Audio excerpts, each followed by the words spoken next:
And welcome in, everybody. Happy Friday. Welcome to the Nick Club Wrestling Happy Hour. I am one half of your host and virtual bartender, Mr. Nick Teodoro. Joining me, as always, is my tag team partner in life, my wife, Miss Nicole. What are you having? Oh, you know me, the you, some Tito, some orange, some crayon. Mr. Nick, tell the people what you're drinking and our three things for the show. I am drinking my J. Lure 7 Oaks Cabernet as usual. Well, Nikki, two wrestlers have qualified for the Elimination Chamber. The Guns have returned to AEW, and Toni Storm performs as Mariah May. It's Friday, February 7th, 2025, and this is the Nick Club Wrestling Happy Hour. Wrestling has more than one royal family.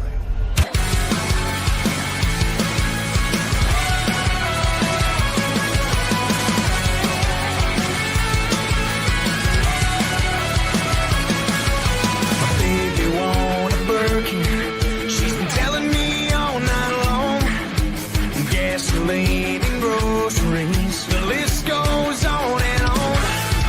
This 9 to 5 ain't working. Why the hell do I work so hard? I can't worry about my problems. I can't take them when I'm gone. 1, here comes the 2 to the 3 to the 4. Tell him bring another round when he's ready more. 2 stepping on the table, she don't need a dance floor. Oh my, good lord. Someone pour me up a double shot of whiskey. They know me and Jack Daniels got a history. There's a party downtown near Fifth Street. Everybody at the bar getting tipsy. Everybody at the bar getting tipsy. Everybody at the bar getting tipsy. And welcome back in. Happy Friday, everybody. Happy Friday, Nicole. Happy Friday, babas. We did it. We made it. It's Friday. Thank God. It's been a week. It's been a long week. Always a big. But we got through it. We made it here. It's a busy week, not only for professional wrestling, but as I'm sure most of you all know, the NFL Super Bowl is this weekend. So it's a very big event sports-wise. Very big Go weekend sport. sports-wise. But yeah, it's going to be really interesting to see who wins. Philadelphia Eagles, Kansas City Chiefs. But we're not going to get all that. I think whoever wins, we all lose. But hope you have your boxes ready. Hope you're all ready for all that fun stuff. I have my boxes, all the millions numbers. Who's got zeros? Who's got ones? Math is hard, Nikki. It is. Very, very hard. So hard. If there's anything Scott Steiner is talking 3 and a third chance minus my 25% chance, and you got an 8 and a third chance of winning at sacrifice. But then you take my 75% chance of winning. If we used to go one-on-one and then add 66 and 2/3%, I got 141 and 2/3 chance of winning at sacrifice. That's exactly how I feel my numbers are going. Yeah. Yeah. Unbeatable. Super Bowl. I mean, you should get some shade mail. If you have a Super Bowl box, hit the like. If you don't, subscribe. If you have both, like and subscribe. How about that? Do it. So, Nikki, like we said, it's been a week. But normally, we open the show with our favorite news segment. The only news that we like to listen to around here. Because most of the news is bad. Anyway, so let's hit it with our newest, our funnest segment, Nikki's News.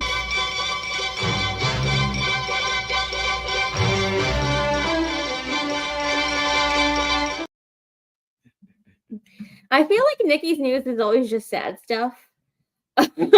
Well, yeah, well, it's still better than other news out there. But any whoosies, it's been first reported by Sean Ross Sapp and then Meltzer corroborated that Duke Hudson quietly got released back in January. It's literally 7 days ago. But yeah, it was just kind of quietly released.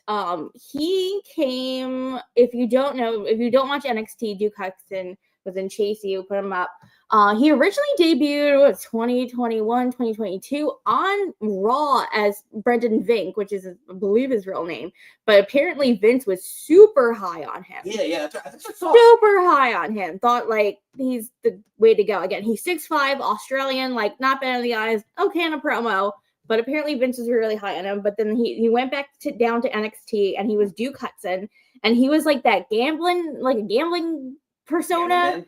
Gambler Man, he was he had like a poker table, and he like sat around and was like playing poker. My poker face, my poker face. But then somehow wound up on Chase U and won the tag belts with Mr. Chase. And then I had that wacky storyline that Chase took money from the university to pay his gambling debts, probably because of Duke Hudson. And JC Jane had a calendar saved the whole school. I don't know, but they went down the card. They lost the belts. They were really over. So over. Everyone's in the crowd. They were on like Full Sail. I think it was it's definitely a 2.0 color rainbow vomit NXT era. And I think a lot of people were like really liked the character, liked him, and he kind of, to me, maybe breathed some fresh air into the U when he came in with Chase U and kind of was with Andre Chase. But then that whole storyline kind of tanked, and this is where we need Mike H. He'll maybe probably say this better than I'm giving the props to. But what Meltzer said, that apparently Triple H made the decision and didn't see him as a main event guy. And then Meltzer adding, his Meltzer color to it. He's like, well, if you're 34 and you don't see me as a main roster person or a main roster guy, and he's been with you for 6 years, like, where are you gonna go? Yeah, well, I never saw him as a main event guy either. I mean, apparently Vince did, for whatever reason, when he brought him up, I was like, what the hell is the big deal? So it's just like, is there something maybe is he getting rid of Vince people? Again, like Theory, they knocked well off the card. I think he's the second to Grayson Waller. I think he's bringing Grayson Waller down, but maybe this is slowly, again, they haven't really been doing shit with Omos until he went over Omos when he went over to Noah. But like, maybe this is quietly getting rid of kind of people that Vince liked. Like, I feel bad for my Hope. There's plenty of opportunities now and places to go. So I hope he'll be in AEW or Ring of Honor. He'll be in Ring of Honor tomorrow. He'll be on the Australia show. We'll get to that later. But I don't know. I wish him well in his future endeavors, babe. Yeah, no, exactly. Yeah, we'll see where he goes from here. But let us know in the comments below, where do you want to see Duke Hudson next? Do you miss Chase University on your NXT? Do you think he's a main event talent that got the Raw end of the deal? No, I'm too slow for that. It's fine. But yeah, let us know in the chat, where do you see Duke Hudson going from here? It'll be real interesting to see again. Another talent. NXT still has a lot left in the tank to give the industry. Just with the not working out right now. It didn't work out this time. ID program, your NIL program, the talent they already have, like, maybe they're just moving away because they're like, oh, he's 6'5", he's this big guy, whatever. Maybe that's just not what Triple H is looking for right now. Exactly. Like, I mean, you see, he's pushing everybody. Like a lot of different. There's no one type that he's pushing, to be honest. Yeah. It's if you're good and you can cut a good promo and sell merch and keep me interested in your match, you're going to get an opportunity. And that's kind of been his MO the last couple of years since he's been in charge. So it's good. Duke Hudson, we barely knew ye. So, Nikki, is it a short one for this week for Nikki's news? Hit my music.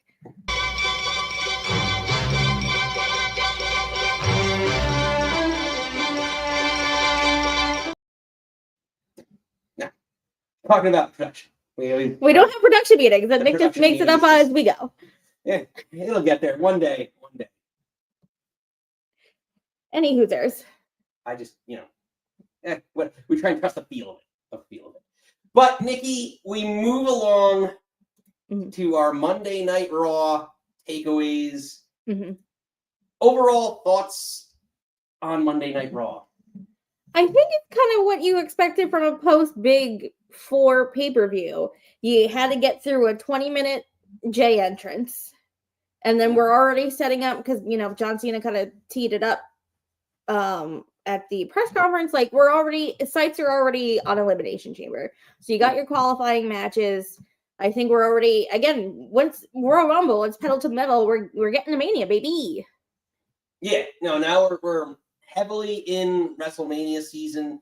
To me, the story on Monday Night Raw was just grudges. Grudges take over, old rivalries coming back to the forefront, whether it's Gunther and Jey Uso, whether it's Rhea Ripley and Charlotte from years past.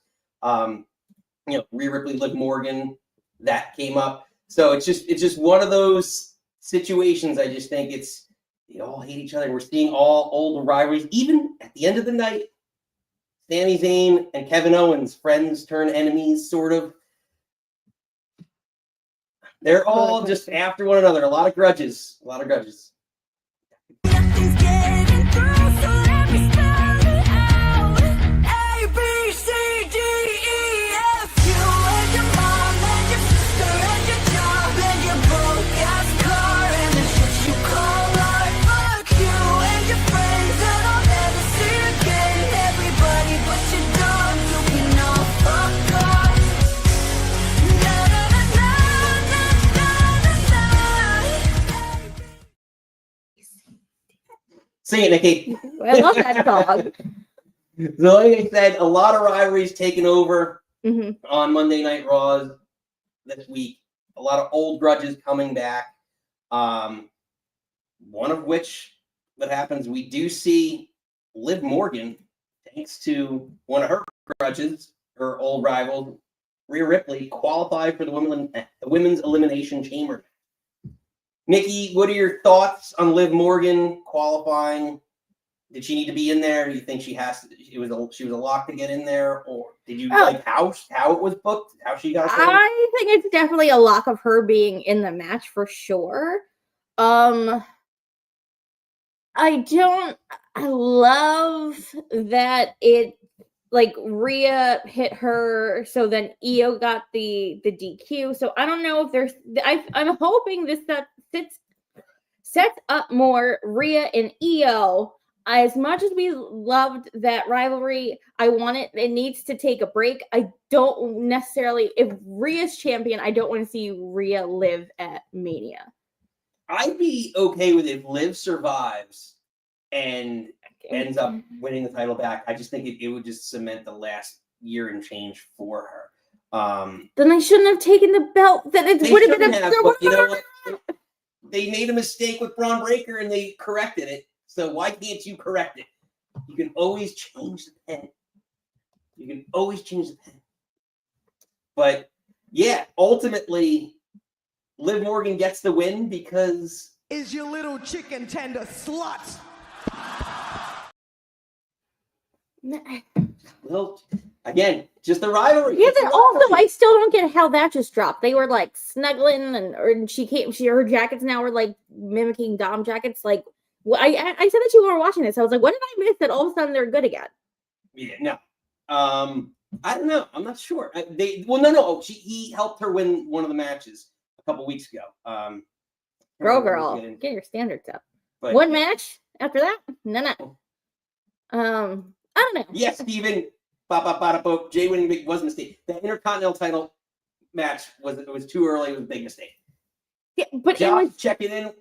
Oh, welcome in, Josh. Josh got the watch-alongs, 5 p.m. Eastern, ECW. Check those out.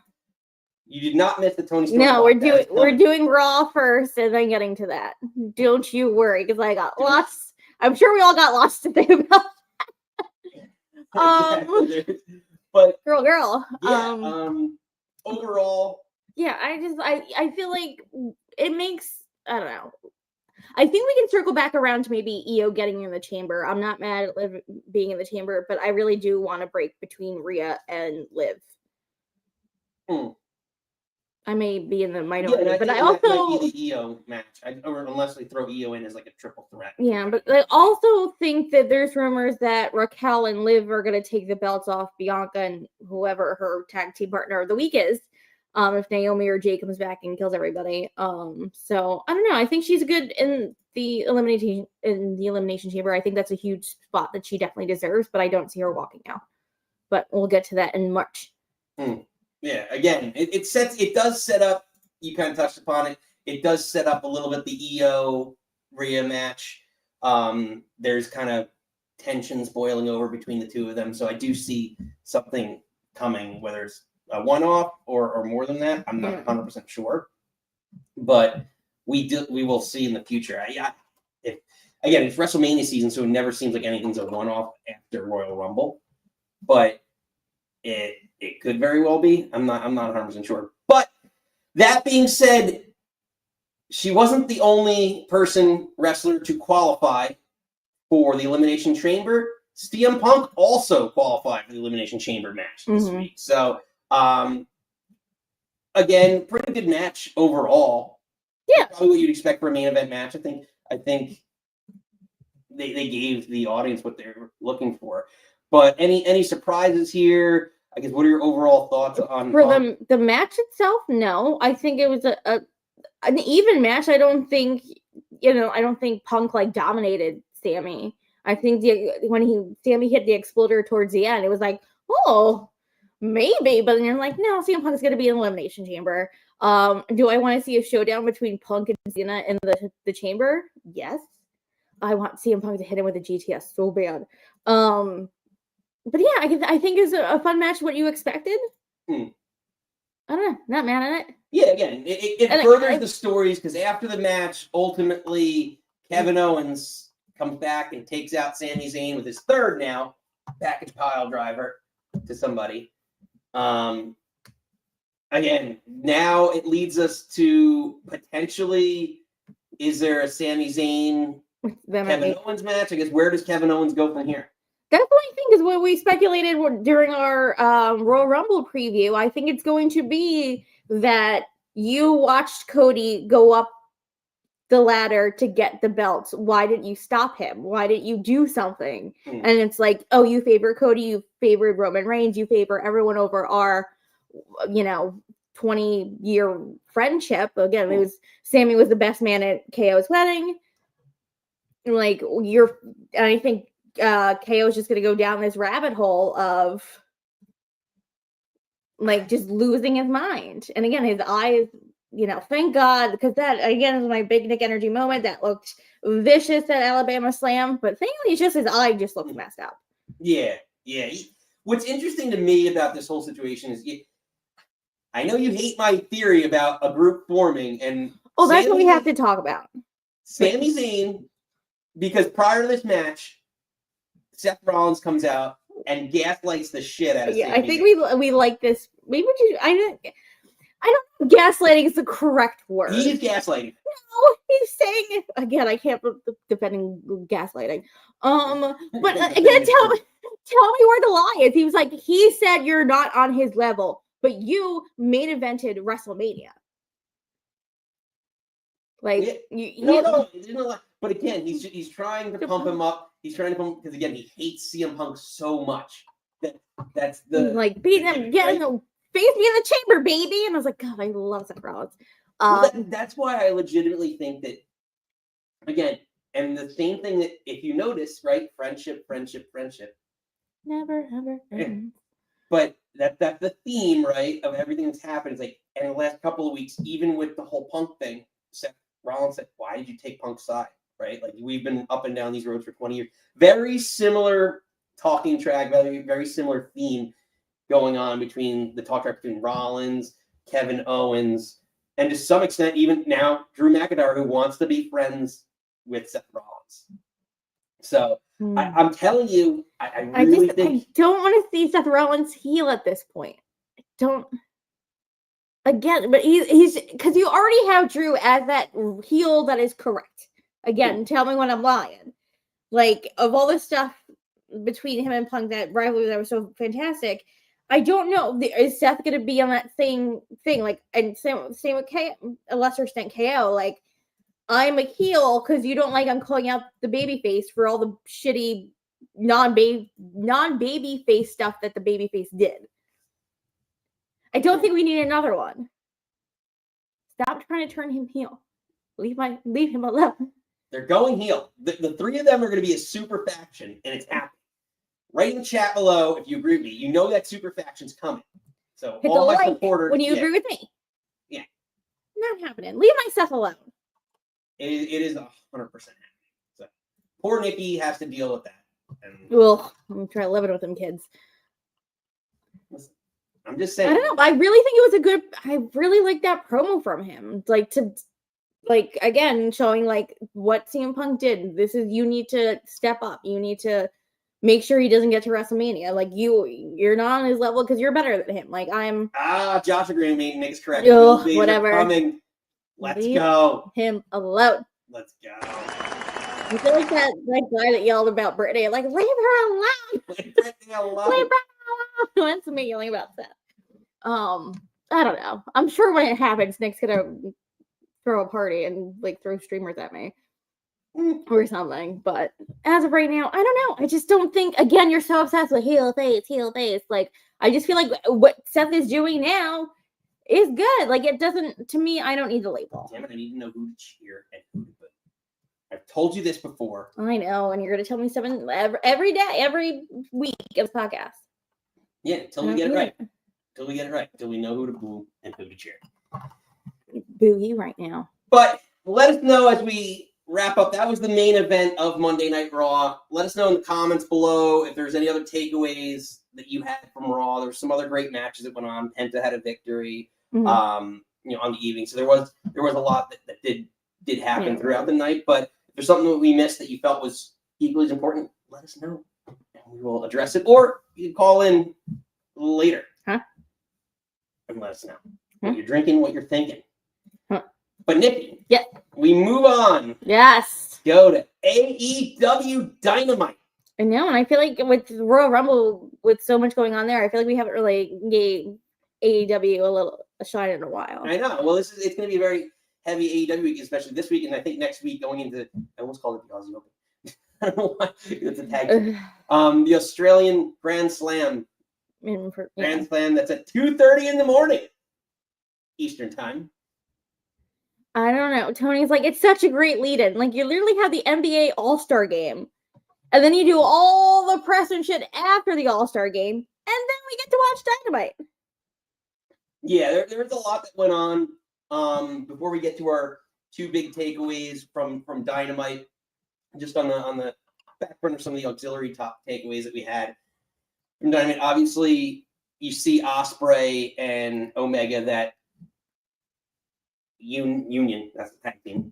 What are the Omega Powers that we're calling it, aptly named. You're seeing them still come together with the Don Callis family. We saw the newest member, Mark Davis of the Don Callis family. A real shocker there. Great main event. I thought a great main event. Swerve and Ricochet. Ricochet takes the W. Love that. I think Ricochet is doing the best work of his career right now. And I'm really excited to see if they're going to take him to the next level to make him a main event star. Really excited to see what goes on there. Any other, before we get to our two main takeaways? Yeah, again, I agree with you. Good match. And Ricochet's doing the best work. I don't want it to drag down is not the correct word. But off the top of my head, I feel like it's a little detriment to Swerve. Like he was just, I don't know. Maybe I just love Swerve too much. Yeah. No, I don't think it was bad. Again, he's taken some L's in the last. Again, I guess if this is the crisis of confidence, you gotta, break him down to build him back up. I don't know. There's a little part of me that's like, Steve's chiming in about the Grand Slam. Thank you. Then it starts at 3 or 4 a.m., Steve. You'll just have to stay awake and deal with it. All right. Set an alarm. We can send Bailey over to your house. She'll wake you up at 3 in the morning. All we want to do in this house. Rest in peace. And for the new kids coming in, we have a cat named Bailey who's named after Bailey because I got her when Bailey was NXT Women's Champion. And she's secretly a monster who probably wakes me up every 2 hours for food because she's a monster. But I digress. So no one gets to rest. No one gets. I think that's a mantra in our house that no one lets me sleep because the cat is a monster. Yeah, that's fair. So, anyway, any other takeaways before we get to our main? No, just Steven's comment. Get out of here. You're old. But yes, so we love reporting on debuts, returns, title changes. Well, we did have a return on Dynamite. All the kids with their pumped up kicks. They better run, Oh. outrun.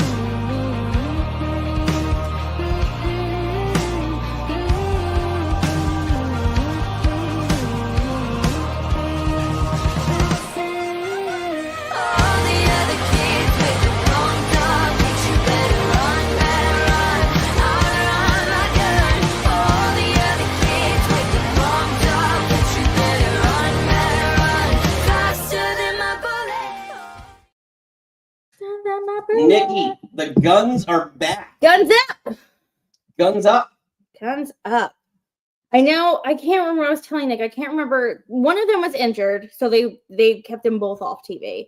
And part of me thinks it was Austin because Austin's more the talker, and I feel like Colton's more the wrestler.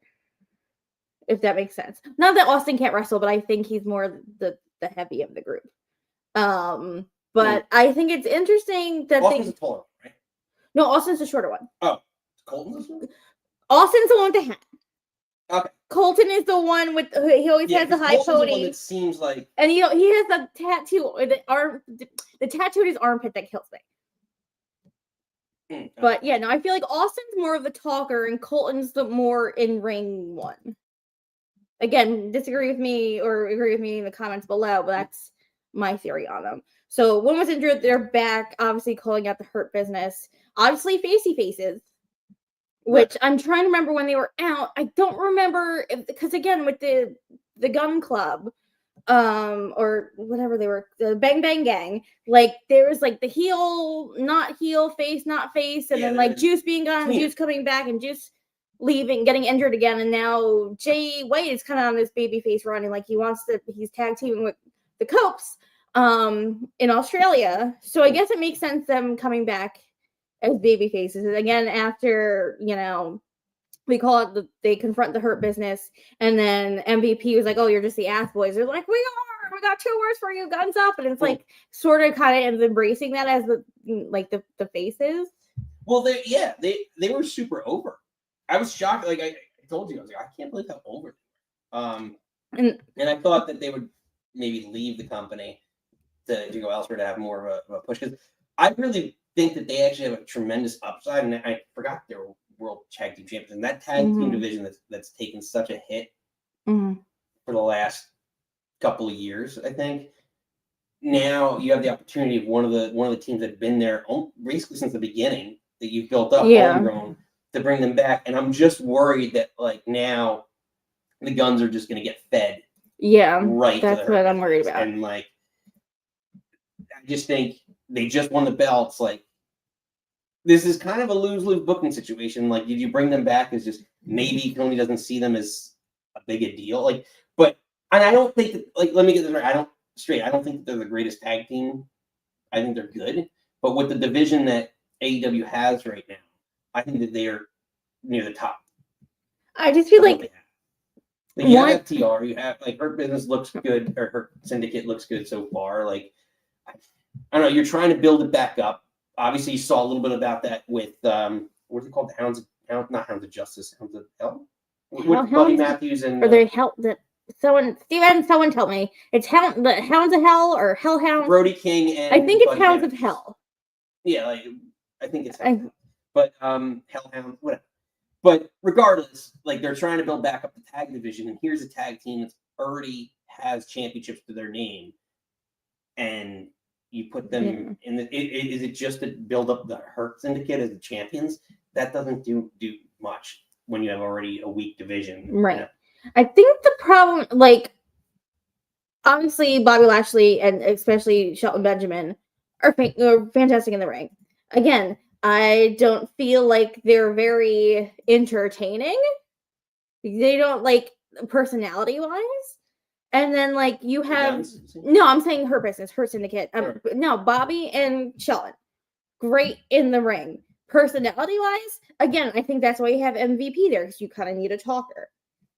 And then I feel like with the Guns, it's kind of... They have all the personality and the charisma. I can think about pandemic era when they were in the crowd every week, booing and cheering and getting things done. They were taking bets and, like...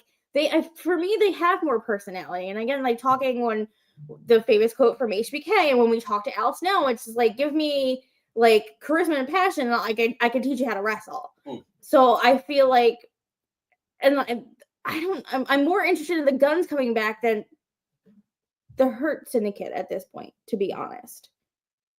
Mm. And it's a division that's really void. It's like the Bucks had such a stranglehold on the tag belts. They finally lose them to Private Party that they built up, built down, up to down, up, snip, snap with them. And they got like nothing. And then they finally got the belts, and then did jack all. And then Bobby and Shelton and MVP were like, "We're taking those belts, bye." And then I'm like, I'm worried if there's going to be because again, you don't see the Guns are not going to win.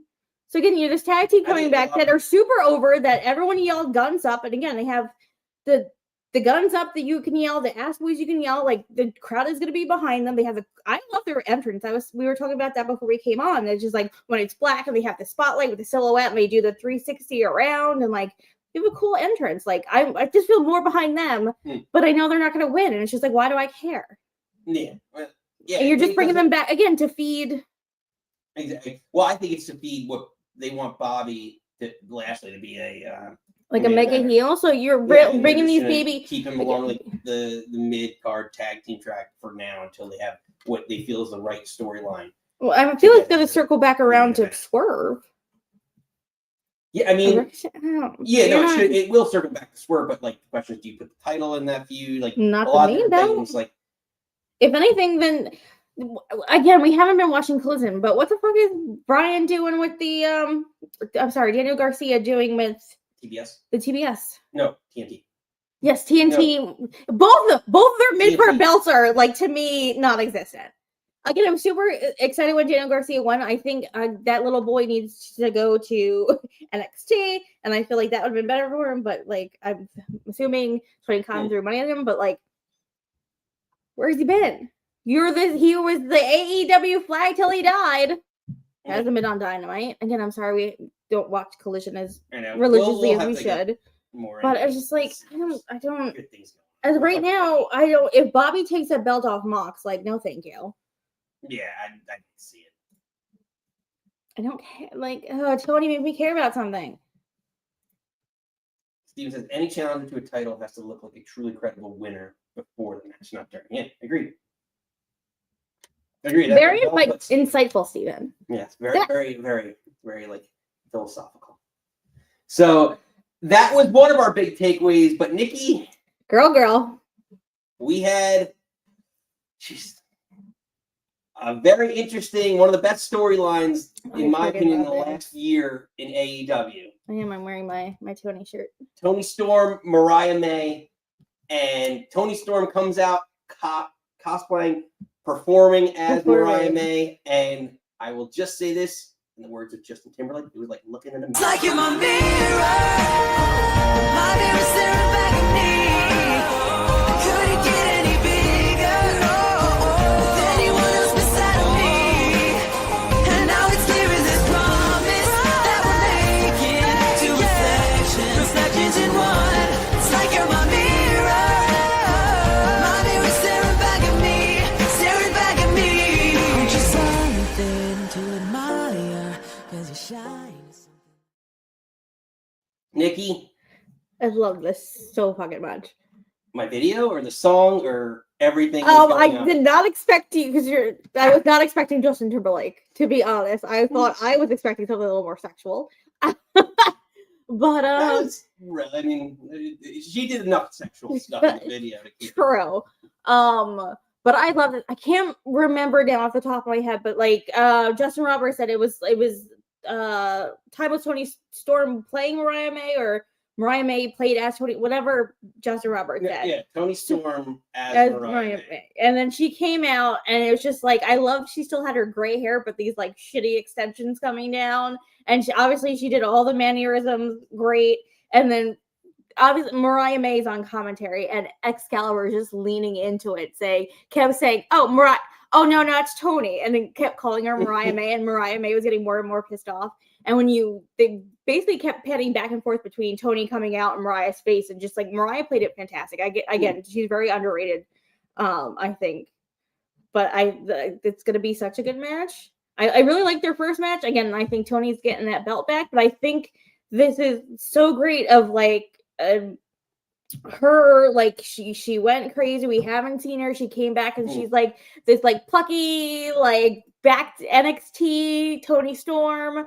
And then all of a sudden she's like, oh, you think I forgot? And it's like, nah, like I've been playing you, motherfucker. Yeah. And then now her coming out and doing everything exactly as Mariah May. And even when she was cutting the quick promo, because Renee went into the ring and was like, oh, Toni.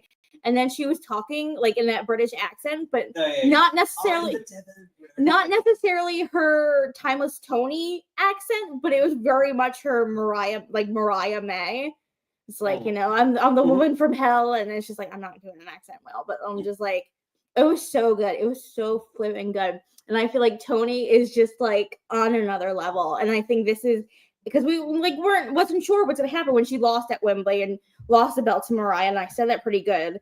And then for her coming back is the, you know, her NXT WWE Toni. Yeah, they're punk rock. Or the punk rock, and then she was putting stuff on X. It was like, oh, you know, like I'm new here and I'm just trying to learn. And she's like, I'm the plucky, and she's like, I like to rib people and like with like photobombing people, like this cute little innocent thing. And then she was like, no, you like playing some mind games, like flipping love it.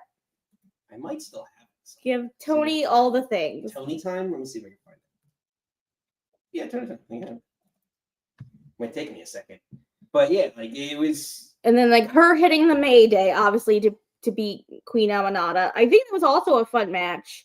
I think Queen Aminata has kind of come leaps and bounds as well. And I think that's maybe the one woman they successfully transitioned sort of from ROH to AEW.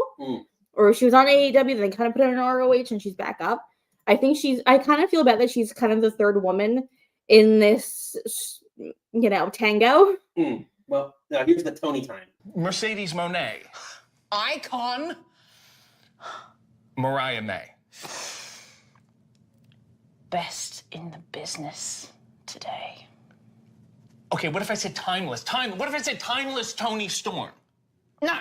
It's the wrong way around. You see, it's Toni time. You know, like, it's Toni time. I love it. It's so, and again, apparently RJ City is like kind of like the lead producer on all her stuff. And I don't know, this is, again, I think best feud AEW has kind of put on to me since Hangman Kenny. Yeah, no. Hey, Javier. Welcome in. This has been the best storyline in AEW. I think next to Swerve, Hangman, like, unless it's been around the world title, I think this has to be the best, which again, best women's story they've ever done for sure. Because I was trying to think, like, even the Britt Baker's feuds, it was all like Thunder Rosa was probably the most I feel like memorable feud, and even that was just because of the match. Yeah, I feel like so much of Britt's title reign was so like kind of, I guess, pandemic-y, or is that coming out of the pandemic? Because I guess I can picture her face. She's like the 4-time champion. For who? Oh, the women's champion, Japanese one. Ina Shirka. No. Oh, I know what you're talking about. I can. Oh my god, I can picture her face. Rio? No. Rio. Oh. I can picture her face. I can sing her song. She had the long ponytail and she came out in the kimono. She had the kendo stick, and then she popped her hair and she was wearing like more assassin gear. This is stupid. Javier. Yeah, great. RJ City is secretly the best interviewer in the AEW. If you watch Hey EW, I really like that. He's clever. He's got a lot of good stuff. Josh hates her in AEW. I have to strongly disagree, my friend. Charlotte Flair putting cake in her fucking face, or she's the best gimmick character that women have seen in fucking decades. Love you, Josh. Have to strongly disagree with that. Yeah. He almost retired from that segment. Hikaru Shida. Oh, it was driving me fucking insane. But no, Josh, I think WWE wasted her. I think she's the best character, best everything in AEW's got right now. She's probably the only thing that AEW's got right now. But WWE did her dirty. Maybe that Vince is gone. Maybe if she ever comes back, maybe they'll do her better. But like, wouldn't want her to redo the timeless gimmick in WWE. I don't know. I think she's again like Swerve. I think there's very few people. Timeless could be produced really well, especially like because they give her so much time in AEW to do it. On a more limited scale, it could get over so great. Like I really think it could go all over. I don't know. Because like look at and someone put in the chat, I can't who said Mizdow, something like that. Yeah, like Steven. This isn't turning to Lady Mizdow. Like, no, I hope not. But like again, like even some music were so I guess you'd have to see posts because she wasn't like this with anyone she fought previously. I think this is just her and this weird dance that her and Mariah are playing. If she starts coming out dressed like Queen Emanata, then we're gonna have some problems. But I think this is just this weird sexual kind of dance that her and Mariah are playing. Like, oh, you dressed up as me for so long. And that's what Mariah said on commentary. It was like, oh, when I was little, she said little Toni. Like I put her more over. Like I was selling her t-shirts. I was doing everything. Like, look, she's a cheap version of me. Like, look at those cheap hair extensions. I think it's just a them thing. Yeah. Maybe it's me being overly optimistic for an AEW program. Yeah. No, I agree. Lisa, the chat is rising up against you. Nikki, I don't know why Lisa's using chat. Nikki, I know. I don't know why. I'm looking at three people. Sorry. Mistake. Nikki. Yes. I'm looking at Steven's name. There's too many. The chat. Steven, you and I combined. Lisa's normally in the chat. So they're like Lisa's normally in the chat. But anyway. Me and Steven equal Lisa. Lisa. Oh, God. What were you saying? But no, so the chat is rising up against you a little bit. That's fine. Steven says he agrees with Josh. Give her a shot at non-Vince WWE. And then Josh says, because no one else knows what she's doing right. She's best for AEW. AEW is not the best for her. I don't know. I really love her in RJ City. I don't know. Again, it's different eras because we were all excited for Woke and Broken Matt Hardy. And that was dog shit. Again, a non-Vince thing, maybe. Maybe in 2 years she goes over there and it's fantastic. And we're going to talk about how great it is. Right now, comparing her running WWE to what she's doing in AEW, I think AEW is leaps and bounds above. Yeah, no, I agree. I think for her in particular, but also her partners in AEW. So she wants to be there with her friends. Yeah, well, she's best friends with Deonna Purrazzo. She's partners with Juice Robinson. She wants to be with her Valentine. As we do. Speaking of which, we're doing a special Valentine's show next week. Favorite wrestling couples. Get ready. We want to hear from all of you in the chat. So that's going to be the big topic for next week. But yeah, it definitely was a nice furthering of this storyline. Again, it's still one of the most compelling, if not the most compelling thing on AEW right now. So. Well, let us know in the chat below. What do you think of all this? Where do they go from here? It's next week is the big match. Yeah, we'll obviously talk about this more next week. But yes, the image that has broken the internet. Get it, girl. But yeah, get through. Josh, give Nikki a hug. There's a lot of hate here. You know what, Josh? Yeah, well. Nikki's got a lot of feelings. Obviously, she's very I'm very passionate about wrestling. Yeah, and she has 2 words about Toni Storm's run in WWE. Hated it. Did the interview that after she got the cake in the face from Charlotte, she almost legit left wrestling. She's like, that broke me. So I'm like, I don't need her going back to that right now. When I'm sure she's having the run of her lifetime right now in AEW. Yeah, no, she is. I mean, she definitely is. And then, so. But Nikki, let's put a wrap and a bow on AEW Dynamite and our takeaways. Do you have any others? Does anybody else? Did we miss anything from Dynamite? There's just things crammed so much, and what are they doing with MJF? I still don't understand. why, like, with first Jeff Jarrett, now he's going after Dustin Rhodes. I'm like, why is he going to all these older talents that make, like, why is he not going? He cut that, they showed that incredible promo that he cut after World's End that he was going after Mox. And they're doing Jack all with. Again, maybe he's too bloated. Like, I need Cope to go somewhere. Like, I'm over that. I don't know. Again, we say this every week. I'm like, I want to root for you. So. I know. Give me something to root for. I know. Something to cheer for. Well, we'll see. But Nikki, yes, let's go into tonight. Let's preview SmackDown. Not really much listed before we did the prep or whatever prep you want to call it. Whatever you call it. For our show. The SmackDown preview really basically just only showed both Royal Rumble winners continued their victory tour. Yeah. So after the 20-minute entrance for Jay, which was so incredible and so deserved, and him getting so choked up, and them literally cutting his music and putting his music back on was so good. But basically, when Gunther came out and confronted him, he's like, we'll see. I'm going to go to SmackDown and holler at Cody.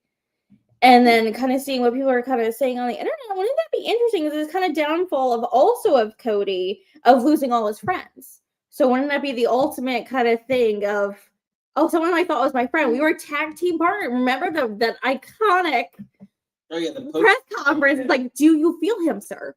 I feel like that's where Yeet was born, really, where it really exploded. But wouldn't that be interesting? To me, it's not gonna happen. I'm sure it's not gonna happen.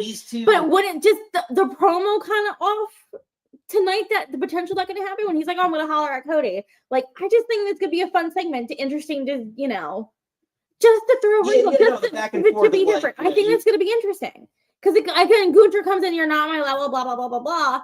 But then Cody is not, again, if he's still your white meat babyface, he's gonna come in and congratulate Jay and how they're friends and how he's broke away from the bloodline and how good he's doing, giving him all his flowers. And then what happens if Jay's like, well, actually, buddy, I'm gonna bring that back to the Samoans. It's not gonna happen, but I think interesting to say. Cody yells at Baby Seals to himself. Yeah. That is a pretty good one.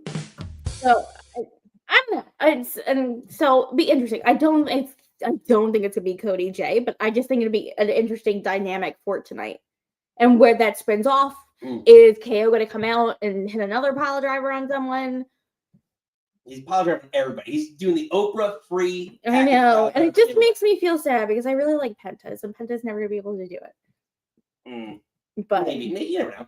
Javier says Jay's really not living up to the opportunity. I'm sure they'll put the main event to John Cena. Well, I think John Cena, Cody Rhodes, yeah. But Jay's going to get, I think he's getting Saturday night. And, like, what do you consider the main event? Is the main event still considered the last match every night? You close the show. Yeah, so I think it closes Saturday night. It doesn't, the main event doesn't necessarily mean it has to be, Sunday. And the same thing. Also, are they still calling it, main event? Is it still main eventing at WrestleMania, or do you just get the title shot? You get to call your shot. I remember, like, early Royal Rumble, it was just like you just won the Royal Rumble, like you didn't get anything. It's a very like, I don't know, it's kind of a gray area. I guess it depends on like who the big. They also say that it's like we have 3 main events tonight, and it's like no, main event is closing the show. That's main. Main is closing. A triple main event. Yeah, I'm like that's not how this thing works. Or it's like the penultimate match of the night. Penultimate main event. It's like no, main event closes. Yeah, exactly. But again, even if it doesn't close, if you're still because we're so up in the air right now. Again, we got 2 months before Mania. We're gonna sit here every week and spin a different tale. Exactly. Well, Javier's got a take on Cody versus Jay if it happens WrestleMania. Well, Javier, we open up the phone lines a little bit and call in and give us your hot take out of this world. Steven's popping in. It won't close either night, and they should stop saying that they get the main event. I think they really just need to say it's a title opportunity. Yeah, and they said which might be the main event also. Right, because again, we're gonna talk about this till we're blue in the face. I think Josh is agreeing. I don't know what those are. I think, yeah, I'm not sure. I don't know if it's like a poop emoji or like a bouquet of flowers. I don't know what it looks like. Fair enough, but he's not the only Royal Rumble winner showing up. Charlotte, Girl. aka possibly a Lunder Blaze. I know you said that on Monday. She was like, she looked like a Lunder Blaze, and I lost my bananas. Girl, you like stop touching your face. Stop touching your face with scalpels. But obviously she comes out and I don't know if they were trying on Raw. She's trying to cut a baby face promo. Charlotte, honey, Triple H, she's not a baby face. She never will be a baby face. That face can't Just be like a baby. Flair. Ric Flair was never a baby face. Like, yeah, he's always that smarmy, like. And even when he played one, he had to give like low blows all the time, and he did like a million chops, and it was like the worst comeback ever. Yeah, I just like I don't. And like rooting for someone to give a low blow is kind of ridiculous. Yeah. So like she was cutting a promo and Rhea came out and Rhea was basically like choose me and Rhea's basically Charlotte was like you're still a child. But she's gonna go to NXT. And we watched NXT and I really can't even tell you. Like it was like right before the 9 o'clock hour. Or right at 9 o'clock hour. Like I don't think she's facing Julia. No, Lisa chiming in. Lisa, my love. And Javier's agreeing we should need to just go full heel. Her promo was god awful, Josh said. Again, she's not. I don't know. She's not. She's not expecting. I don't know. Well, I don't think she was like expecting that. No, I think it's the Triple H thing. She left because again, it was right after whatever flipping pay-per-view that was. Wasn't the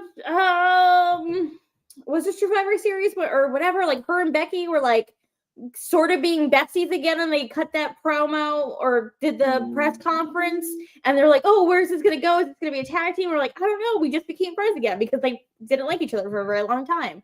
And then, so she was kind of being more face-ish because to me, that Becky sort of rub, for lack of better terms, but like everyone loves Becky. And if Becky's cool with Charlotte, then I guess we'll be okay with Charlotte.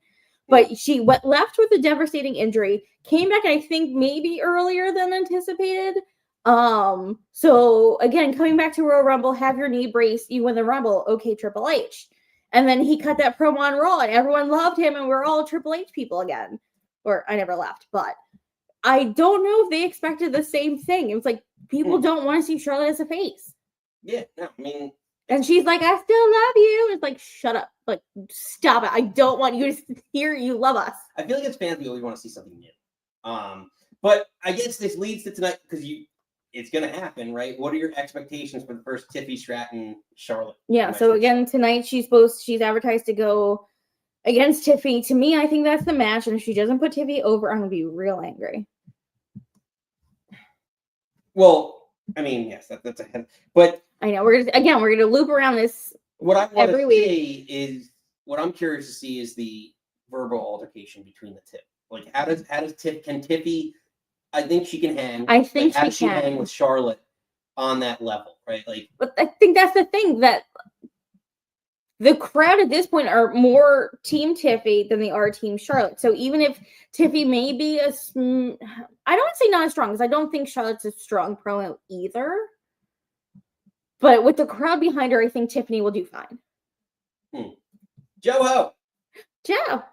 Rhea's 2 overstarters, plus her father is known as the dirtiest player in the game. Charlotte is not a face. Yeah, but tell WWE that, John, because all they do when she comes, I really think they thought she was going to get that Triple H treatment. Really do. And they booed her. Yeah. It's not. Yeah. And I think she's probably going to get booed tonight. If her and Tiffy are in a ring together, like, she's getting booed. You mean like the Batista returning treatment? Actually, Batista's probably more. Blue Tista? Yeah, the Blue Tista treatment. I was there live. We booed the shit out of him. But yeah, I don't know. What do you all think? Let us know in the chat. What do you think the interaction between Tiffany and Charlotte's going to look like? Do you think Tiffany's going to be able to get over and look strong? Because again, Charlotte's great on the mic. So I think you're good enough. Good enough. Josh disagreed. He said Tiffany's about to make Charlotte. So. No, I agree. I think Tiffany's gonna show up and show out tonight. I really do. All right, well, we shall see, Nikki. We shall see tonight on SmackDown. A lot more to get through. SmackDown, I'm sure they got 3 hours to cover, so I'm sure there's gonna be a lot more named on here. But before we get to it, Nikki, we're coming up on that hour. The witching hour? We call it the witching hour. I don't know. Where we It's call football it the law, where season. we open up the phone line. It's a football term. If you watch the Red Zone channel with Scott Hansen, when wins become losses and losses become wins, it's the witching hour. It's when it hits like fourth quarter. All right, I tried to do a football reference. I didn't know witching hour was a thing. That's what again. If you don't, it's a term in general for well, like a witching hour where like you get like things go awry for people. I think that's the general term. Yes, but okay. Unbelievable. Try to make a football joke. She tried to make the football joke. Yeah, Steven's gonna get it. She tried to make the football joke, but it went over my head. Just sometimes I'm not quick on it. But we need it. But Nikki, let's get ready. Before we open up the phone lines, hit the old like, subscribe if you haven't yet. But as we said in the description and in the chat, I just threw it in the chat. The call-in link is there. Click the link, join StreamYard. Come tell us what you're drinking, what you're thinking. Professional wrestling here on Friday night at the Nick Club Wrestling Happy Hour. Nikki, get ready. Yeah, fine. There's so many now. There's too much stuff going on, Bubba. But Nikki, my blonde, hit the snap. Call me.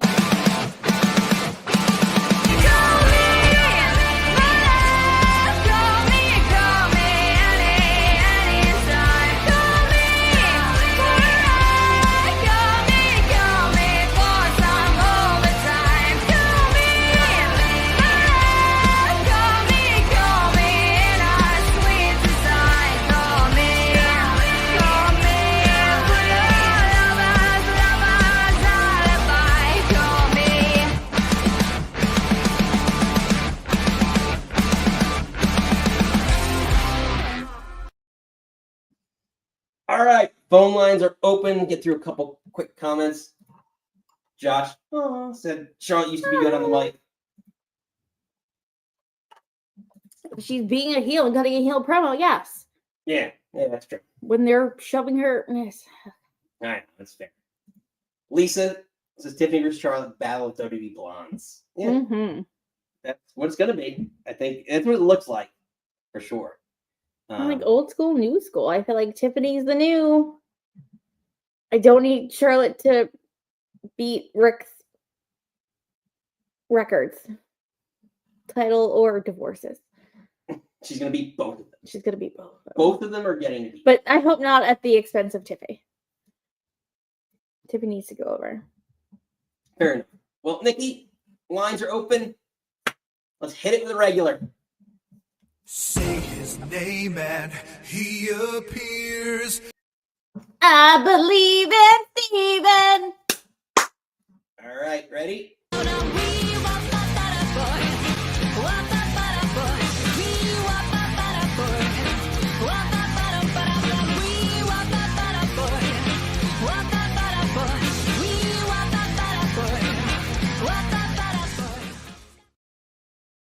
And some technical difficulties here, getting him in. We will bring him back on. We're having some connection issues. Just a second, Steve.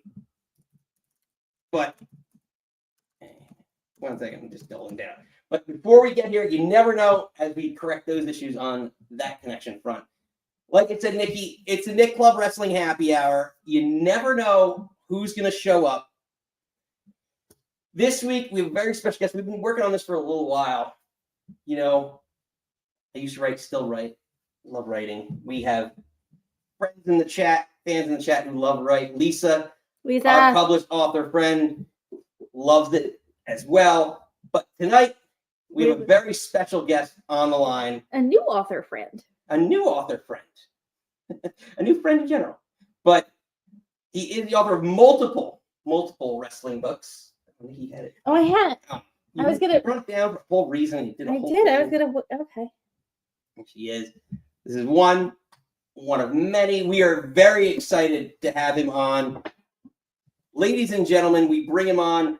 Pro wrestling author Mike. I apologize if I say this wrong. Mike Ricard. Mike, welcome to the Nick Club Wrestling Happy Hour. Welcome in. Hey guys, how you doing? Good. How are you? Thanks a lot for having me on. I saw some of your comments earlier on Sammy Guevara. I thought those were very interesting. That's for sure. Yeah, it's tough. You know, we love, especially for Nikki and someone, we love AEW. We got engaged on the Jericho cruise in AEW. Like, so we were so supportive of it, and we just wanted to see it succeed so badly. So we're very critical. Which Jericho cruise did you go on? So it was the second. It was the second. It was January of 2020. So it was right before the world kind of took a dip. Wow, talk about good timing. Yeah. Exactly. Yeah. Literally, we got back and we're like, oh wow, we probably were right around all that. Yeah. The whole time. But yeah, it was a crazy trip. For us, but a lot of great memories and just things that we love. With the ones we love. That's what I like to say about the show. The things we love with the ones we love. But Mike, definitely appreciate you coming on, and we definitely want to hear more about you. Obviously, your experience in the industry and in writing these books. I guess just to start, what kind of got you into wrestling? Well, like a lot of fans, I believe my grandmother got me into wrestling. I know so many wrestling fans. Their grandmother was a big wrestling fan and started watching it with her and just couldn't help but fall in love with the Squared Circle. Started watching Mid-Atlantic Championship Wrestling, aka Jim Crockett Promotions, and WWF during the 1980s, and I've been enjoying everything ever since. Oh, absolutely. Nikki? Yeah. You stole my origin story question. I stole her origin. That's always my question. Like, what's your origin story? What got you into this? So how did the love of, kind of growing up watching your grandmother got you into it kind of prompted you to kind of write 2 books, especially one against, the most infamous one of all? Well, the Vince McMahon book kind of wrote itself. The first one was back in 2008. I was writing for a website called World Wrestling Insanity, and the person that ran the site, James Gutman, had written a book for a company called ECW Press, and I was doing a series on great moments in wrestling, and he suggested pitching a book, so I did, and I was very blessed and had opportunity to get that published. And fast forward to about 2016, and I started wrestling. I started working, sorry, not wrestling, started writing for the site WrestleMania, which is on YouTube. Mm-hmm. And did a lot of articles about Vince and been following him for decades. And once the scandal broke, I was like, wow, talk about a good time to write a book. So I basically spent about 2 months and wrote up the book. So, what fascinated me so much about this is, we did a show a couple months back, with obviously the Netflix documentary came out, and like, you were literally step for step, lockstep ahead of all of this. And it's just like, it's crazy. Like, obviously, the book came out several years back, but like, did anything post, obviously several stories broke, did anything, like, I guess, what was the most surprising thing that you uncovered, or maybe even post then, while you were writing that story or that book? Right? Well, one of the biggest things was I have a background in law, which helped me a little bit. And also somebody in my family is a CFO of a company. And they advised me on some of the board of directors protocol. And they were shocked, and I was shocked by all the stuff that was going on. It was clearly obvious that if the alleged activity by Vince McMahon did occur, that there would be some serious ramifications, not only for him, but possibly the WWE. So that helped a lot, because I knew I've heard throughout the years, we've all heard, anyone that follows the WWE has heard about his various shall we say, scandals or indiscretions. But when that Wall Street Journal article broke, it was clear that there was, some substance to those rumors. For sure. Kind of like, I think, I talked with someone about it. It was very, I hate to say, like, you compare it back to like different scandal, but like the Penn State issue a few years back. It was very like kind of institutional, right? Like there's so much going on, and it was kind of sheltered from, I don't know if it was the high level execs or whatever that came down. Just that whole situation is very eerily like similar in that component of just the power dynamics. Oh yeah, and then you figure that it followed the Me Too movement, and there was also the Me Too movement in wrestling. So it wasn't earth shattering for anyone that followed WWE, but as we've seen before, the mainstream media, even some wrestling journalists, turn a blind eye to WWE, partly because they look down on pro wrestling and they don't consider the fact that it's a billion-dollar business, that it's a real business, and that stuff like this goes on. Yeah, exactly. And what's interesting is like just kind of, it's like there was talk that Vince was trying to buy the Netflix documentary. Did you ever have any issue like going to publication with this? I guess what did you face any issues pre-publication or getting this book out? Not really. I was concerned that I might get some type of cease and desist from WWE, but I published this on Amazon, and there wasn't. Thankfully, there wasn't any problem. I made sure to check the facts and make sure that the verbiage was right and that I wasn't making any baseless accusations. I believe that everything in the book is well documented. The sources are well referenced. And it's just a question of, whether or not people believe the sources. I believe that some of the sources were spot on. And, this has to be determined at trial or arbitration, but it doesn't look good for Vince by any means. And obviously TKO felt that he had to go because of the controversies around him. Exactly. Nikki? Yeah, and I think even if he watching the documentary, he'd be like, "Oh, that didn't happen," and all of a sudden they'd cut to like 6 videos of the thing happening. So it's just like, I don't know, with like this delusion again, the power and delusion of him being in power for so long that he didn't like felt untouchable, and I'm maybe finally feeling not untouchable. But like, were you surprised at his like demeanor at all in the video or the documentary, or just like, yeah, no, that's what the research that like, of course he's gonna act like that? No, Vince McMahon lives in his own world. He's the kind of person that he obviously has a worldview that what he does is justified, and he obviously doesn't see anything wrong with it. I mean, that's only my opinion, obviously. But when you see him, confronted and he denies things or brushes them aside. I mean, look at what happened when he had to pay money for the feds for his little mishap he had with the Securities and Exchange Commission. And he said it was a bookkeeping issue. Yeah. He was like, "Oh, my generated." And it's like, no, let's not get too crazy, man. I mean, as fans, what do you guys feel like when you see Vince McMahon on TV and then you hear about how he apparently acts behind the scenes?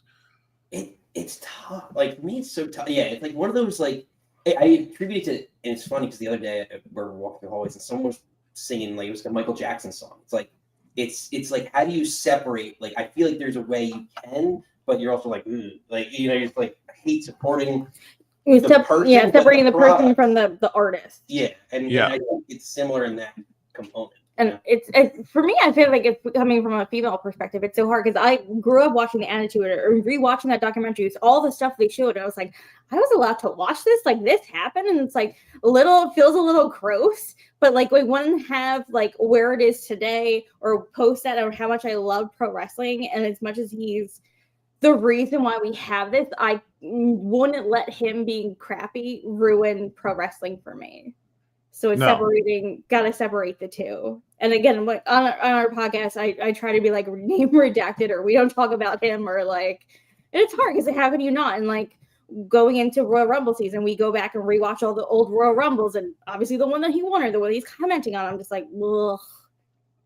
Yeah, it is tough. It is tough to separate the art from the artist, whether it's someone like you said, Michael Jackson or Chris Benoit. But I mean, he was part of the product, and I don't think they should remove him from TV, just like they didn't remove Chris Benoit despite the initial actions to kind of brush him under the rug. I mean, he was part of the product, but you have to separate the art from the artist. But that doesn't excuse any misconduct. But he did accomplish a lot with wrestling, all things considered. But it's totally different than how he may have behaved behind the scenes.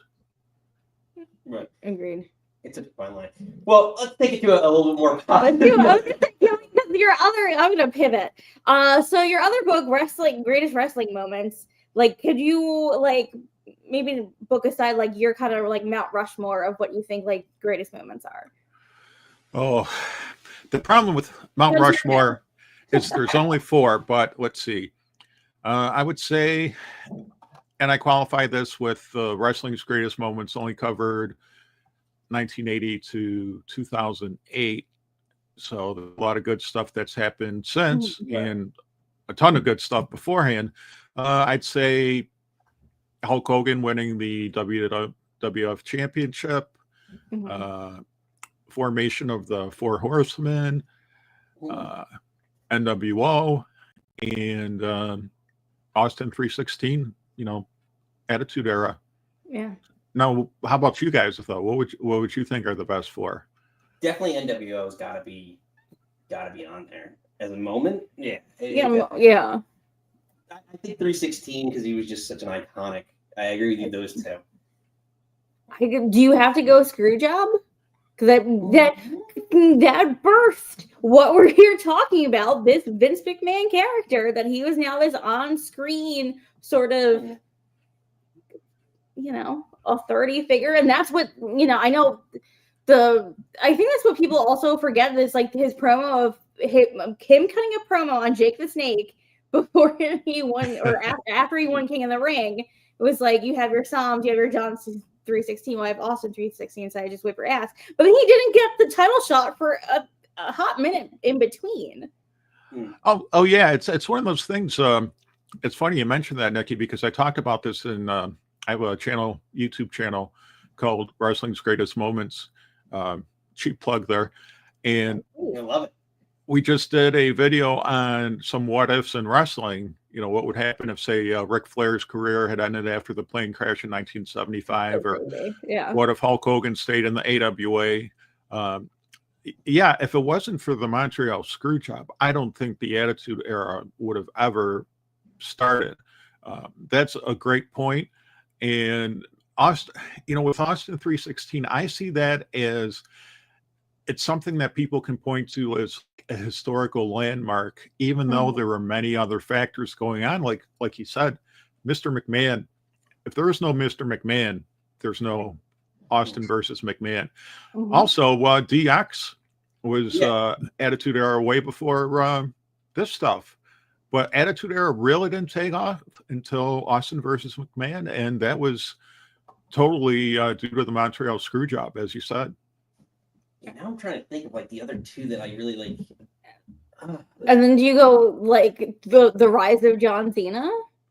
Like, to me, it's not, because I'm not a fan of John, but like Ruthless Aggression, again, there was a big leap between Ruthless Aggression and when he actually took off. But if you're kind of liking it to the same as saying Austin 316, so I just whipped your ass. I don't know. Again, John Cena is not remotely my guy. I don't think of one moment for John Cena at all. Like, I can't think of a single that. Or like, do you go Pipe Bomb then? I think Pipe Bomb was after the book was published, but Pipe Bomb. Now, if I was writing a sequel, and I did another top 10, which book starts with the top 10, Pipe Bomb would definitely be in the top 10. I think John Cena's babyface turn would be in the top 10 because that launched the John Cena / Ruthless Aggression. But what do you think, Nikki? What would be your top 4? I don't know. because I'm so like, because the part of me is like, I know it's like it's Hogan, it's NWO, and it's all these things, but like I'm such like the anti-Hogan NWO. It's so not my jamborees. Like I like give me Randy Steamboat, like that's more my speed. Would it be like, I don't know, anything Undertaker, like the streak being broken by Brock Lesnar? I literally jumped off my couch and cried. Like, that was a moment. Oh in yeah, history of him losing the streak, and I just feel like then him collapsing after that whole big thing. Like again, same mania, Daniel Bryan. If you want to talk, no, Triple H and my thing is me and my thing. But again, Yes-O-Mania, like this underdog that like they had like Michael Cole shit on him 3 weeks to Sunday because of Vince on commentary, and like literally. I think maybe there's one time Vince conceded that like we forced him to do that triple threat because that wasn't his intentions. Like joking out like, oh, that was always the point. Like, no, it fucking wasn't. yeah. You know what? Just to throw out, and like, Mike, where would you rank now? So like, right from where your book left off, if you included the last, decade plus, right? Where would Cody's moment now count? Because to me, like that was one of the most emotional moments I had. In the last 5 years of being like, oh my, I just had to win. Like, finish your story. Yeah, for sure. I think so. Oh yeah. If I did another book, Cody would be in the top 10. I think Pipe Bomb. Let's see, the Yes Movement, AEW being formed. I think would be. Maybe All In. Sorry to cut you. I think maybe All In. Yeah, All In. I would. Yeah, All In might be a good way to psych into that. All In was such a pivotal moment. That's what's so great about wrestling is that even, I know old school fans might not like the new product. I don't like it as much as the old product, but there are still moments like All In or Cody's win that are still, they send chills down your spine. Mm-hmm. We kind of touched on it now. Like, what are your thoughts? Like, there's a lot of different. Like, what is your thought of the AEW product? Obviously, there's been comparisons with WCW from back in the day, and like, what is your thoughts about the product and where it needs to go, or what it is now? Well, it's funny because I saw you guys talking about it a little bit earlier, and I was thinking about it. I loved AEW when it first came out. I almost went to Double or Nothing, but I had to change plans.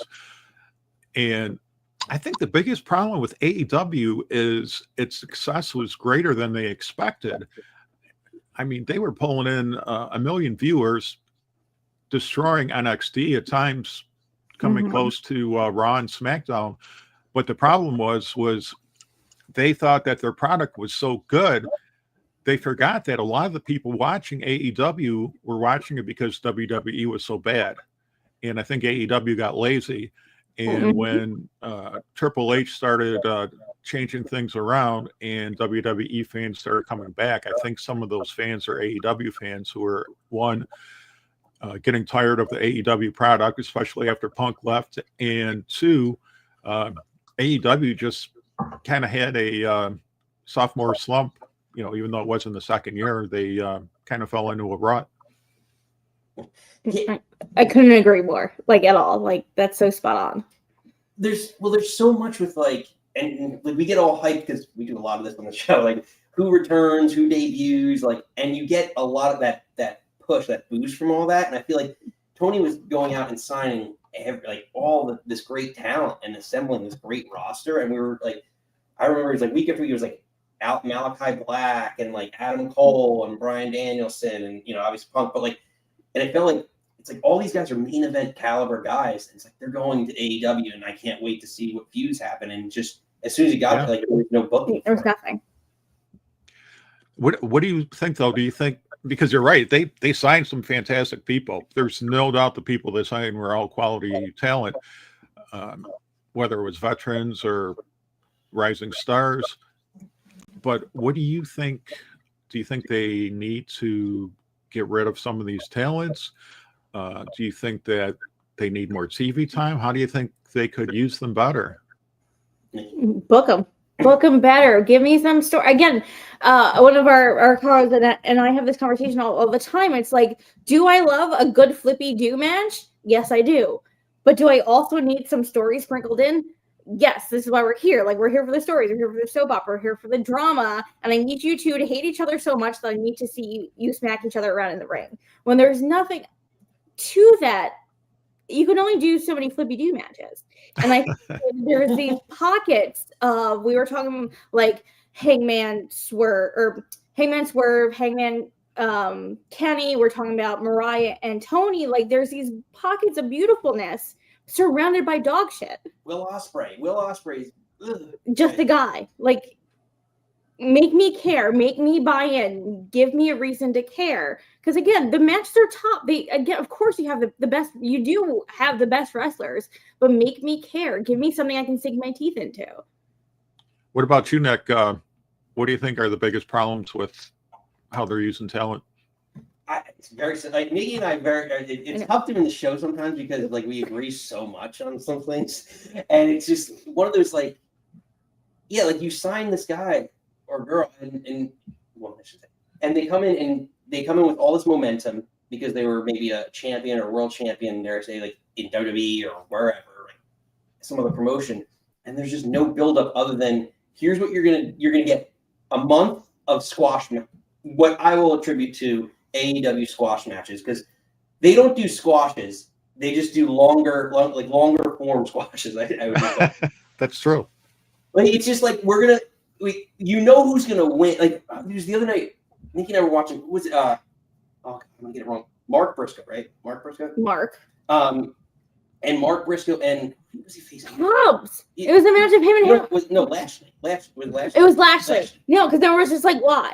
Yeah, and I'm just like, we know what the outcome is, but we're gonna get 10 to maybe 15 minutes of this match that you know there's not a shade of doubt who's winning this match.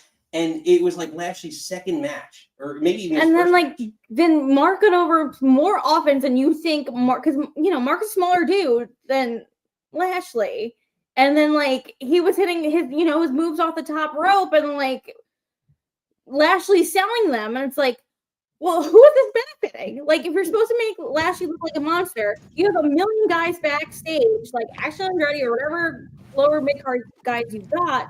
Why are you feeding Mark Briscoe to him? Like, it didn't make any sense. Yeah, that's another thing that drives me crazy about AEW is they're the exact opposite of Vince McMahon in that if you're a big man, you have no chance of getting any kind of push. Anybody over 6 foot, forget. Which is a shame because fans like to see their hoss fights, and every time AEW has a big man, they usually do the JOB to a much smaller wrestler, and you treat them as jobbers. Yeah, we have the Wardlow. What are they doing? Wardlow again, a powerhouse Hobbs that we talked about, like him coming back. Big Bill. Big Bill should be bigger than he is, but he's in that Jericho vortex. He's in. As much as I love Chris Jericho, I'm kind of over him in AEW. I'm telling you right now because it's going to happen. Because I don't know. I don't know if you follow like some of the Jericho Cruise stuff and but apparently Enzo was on the Jericho Cruise. So I'm telling you, I feel like it's going to be Enzo and AEW, and it's like some sort of fight for Big Bill. That'd be fun though. Big Bill in a pole match or custody of Big Bill. Well, I know people thought they were going to do a custody of Dominic with Rhea and Liv at one point. That was a big buzz. Yeah, which would have been funny. That would have been great. They put him in the Shark Tank. I guess yeah. Yeah, that was a classic. I mean, they talk about striking gold. I thought Dominic Mysterio was done, but as soon as he turned heel, I mean, the guy got over so quickly. He's sitting pretty right now. Like, most hated, can't talk, like just making money. I really I can't say more good things about him. Call me crazy. I could see it huge in the next 6 months, some huge crazy face turn. Yeah, for him and Liv's gonna turn on him. No, I don't want him to worry. Yeah, I think they're going that direction. That's always a beauty if you look at the old school wrestling. When somebody's at their peak, whether they're a baby face or a heel, that's often the best time to turn them. And it'd be interesting. I think I think Dom could pull it off. I just like him as a heel so much. That would be like if MJF turned babyface for real. Mm. He was there for a hot second. Yeah. I just can't buy it. He's one of those guys that's, in my opinion, 10 times better as a heel than a babyface. But he can do either one. It's Flair. It's the Flair thing. Like it's that to me. It's like very much like Ric Flair's they're just so good that you don't want to boo them because they're so good. And you're like, true. Yeah, and you just like I get it, but it's like the same thing we were talking about earlier with Charlotte. It's like she's good, like, but she's not a face. Like it's much harder. I think it's much harder. I think nowadays to be a face than it is to be a heel. What do you think, Nikki? Do you think? No, I'm sorry. I was just saying. I feel like everyone's kind of said that it's just easier to be a heel to just get booed, and I feel like more people, like Stephanie McMahon was just on a Pat McAfee show that saying she loves being a heel, she loves to be booed. I don't know, what's your take on that? Well, I've heard from so many wrestlers. I know that from a work point, they like to call the matches, which I'm sure makes their job easier. And two, I think it's easier to get heel heat than it is to get babyface heat, especially now, or babyface appeal, because fans can be pretty brutal. And the days when all I had to do was show up and say, I like Mom and apple pie and the American flag, and you're over, or way in the past. So you really have to be careful that you're not seen as a pushover, and you also have to watch out because if your opponent's hot, they're not going to cheer you no matter what the opponent does. I mean, look at Undertaker in his early years. He would lock people in coffins and various antics, and the fans still cheered him. Yeah. It's creatures of the night. That's right. Or I reckon Hulk Hogan's neck with his pile driver that missed by 4 or 5 inches. That amongst other, we were joking earlier about Josh, who's a friend of the show. I said like Kevin Owens pile driver, because they were doing ECW. They do ECW watch-alongs, and they're talking about all the spinning pile drivers. And I was like, every ECW pile driver makes the Kevin Owens package pile driver look like a Hulk Hogan chair shot. If you recall, like Hulk Hogan had chair shots, like literally, I remember, like they're like literally like 3 feet away from his head. To the point where like, I don't even know do you know where the camera guy is? Like, like mailing it in half the time, or like Hulk Hogan's career is mailing it in. Yeah, it's bad. That's another thing. What really grinds my gears is how moves have lost their impact. I mean, back in the day, you hit somebody with one chair shot and they were dead. Now, you hit a guy with your finisher on the chair. You send them through 3 flaming tables and you only get a 1 count. I mean, the problem with that is it sets the bar so high, which is why the flippy floppers are constantly trying to outdo themselves, and they end up in intensive care because they're just not thinking of their bodies. It's also like with Cody Rhodes doing the crossroads. Like, one used to be a thing, and now he had to defeat Roman, AJ with like so many crossroads. Now I feel like you need a new finisher because like the crossroads is not doing it anymore. No, you're 100% correct. As soon as he started doing the when he started doing 3 crossroads, I was like, exactly like you said, Nikki. What's the point of using that move? I mean, the crossroads is supposed to be fantastic. I can't think of many wrestlers that use more than use their finishers at least 2 or 3 times during the match. Yeah. My biggest pet peeve about finishers is like anyone who uses like Big Show.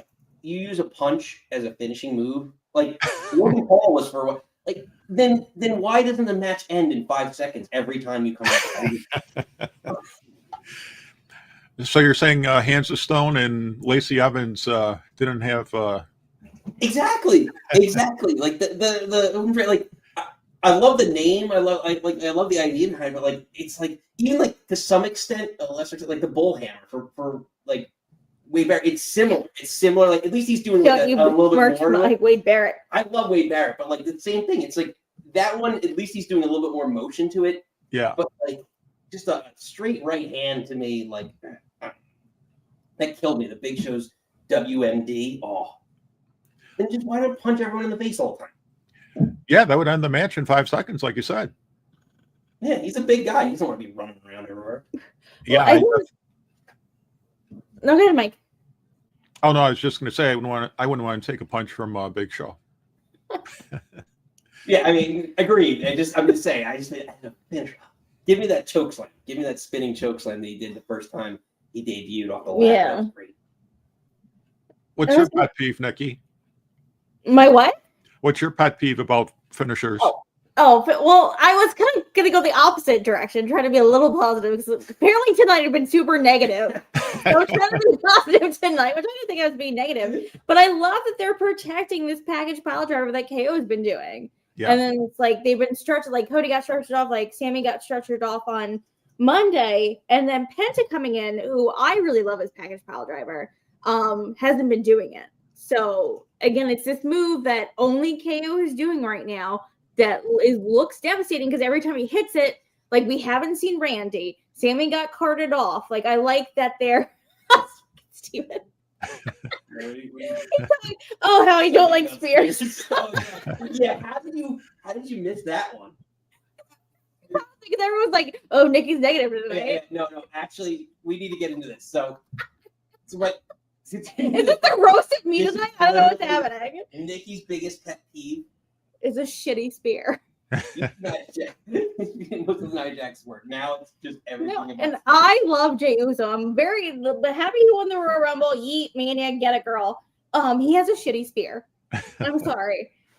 When you see earlier in the night Braun Breaker hitting that crazy spear on what about Ricky Starks' spear? He does a weird spear. I haven't seen him wrestle in over a year. I don't remember his spear. That's a fair Ricky point. Starks. That name rings a bell. One constantly. Mike, what'd you say? Sorry. Ricky Starks. That rings a bell. Where have we heard that name before? He needs to be in WWE real quick. Another one of the toys that are just. Yeah, you're right. You're right about the spear. It's cool. It was cool when Jay started using it, but I think the spear is one of those moves. You got to be the right size. I mean, unless you're wrestling a small wrestler. I mean, Braun Breaker is probably the best spear I've seen since Edge in his early years. Yeah, I know. Lisa just put in the chat. I agree. Like Edge had a good spear. I don't like when Jay spears. He tucks his knees. To me, also, again, being a football fan, watching football, when you're spearing, you need to go full. Like it looks like a cannonball. Well, he's a football player. I think the football. Yeah. So again, like Roman's also done it, but right now, I think Braun has the best for me right now. Again, when he is 25 a mile an hour, whatever they're calling it, like that's like when he hit speed, like he broke that little boy in half. Not gonna throw the Charlotte spear in there. I'm a fan. That kid never had a chance. Steven. What about Rhino? What about Rhino's? No, that was the goal. There it is. He did it. Josh did it. Oh, Gore. Again, I don't know. I just feel like he tucks his body like he's doing how Sorry. That's what I said. I was like, Steven, how dare you besmirch my Britney? There's 2 Britney mentions on the show this week. Mike, welcome to our happy hour. I love it. I love reading the comments. Rhino was great. I was a big Rhino fan. WWE, TNA. He had a great spear. So here's the thing. I don't know about Timberlake though. Did he have a great spear? Did the guys just sell it? He was working with I feel like Rhino's a bigger guy that puts more into it. To me, like Jay seems like small. Again, don't curl your. Even when Rhino was doing the gore, I feel like he didn't tuck his knees. Don't tuck your knees. All right, what would you rather see? Right, 10 straight super kicks from Jey Uso or 1 Jey Uso spear? 10 super kicks all day, baby. Super kick party. Well, God rest his soul, Chris Adams is rolling in his grave right now when he sees how the super kick has been reduced to a transition move. Seriously. Well, thing with the DDT, like I'd say Jake Roberts, but Jake the Snake is such a special place in our heart. Love him. We met him on the Jericho Cruise when we got engaged. Was the sweetest. But again, like the DDT is such a transitional move now. But again, you got to up and up and up and up and up. You know, so we were talking about this. And I'm gonna give a shout out to Josh in the chat. We were talking about this because he was watching the ECW watch along earlier, and Stanman was on, and it's a move. I told this to Nikki.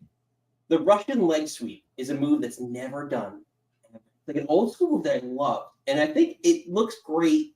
It's just never done. It's just like talking about like other moves like kind of throw away like DDTs and super. And I said to you, it looked different because again, maybe Josh, and you will correct me, but like he usually did it with the cane, right?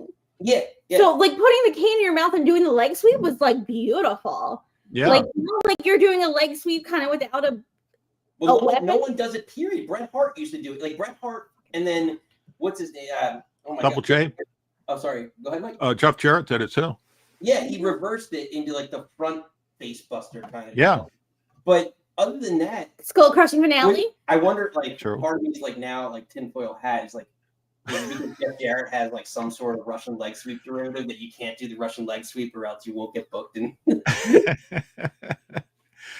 Well, I want to know why I never saw a Russian wrestler use a Russian leg sweep during my time growing up during the Cold War era.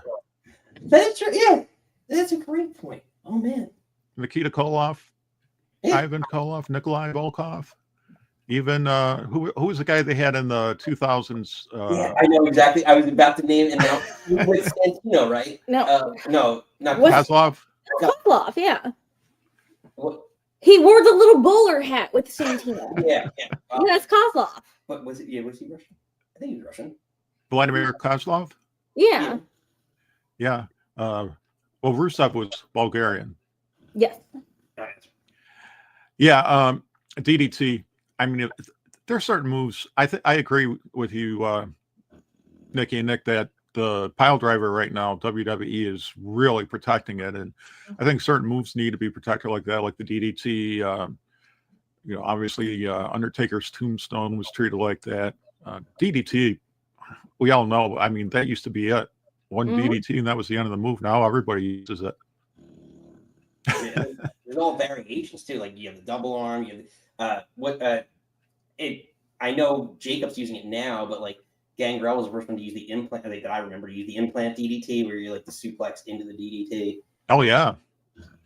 Now what do you think about submission holds? Which ones do you think are pretty much useless in the same vein as the DDT now? Good question. Armbar.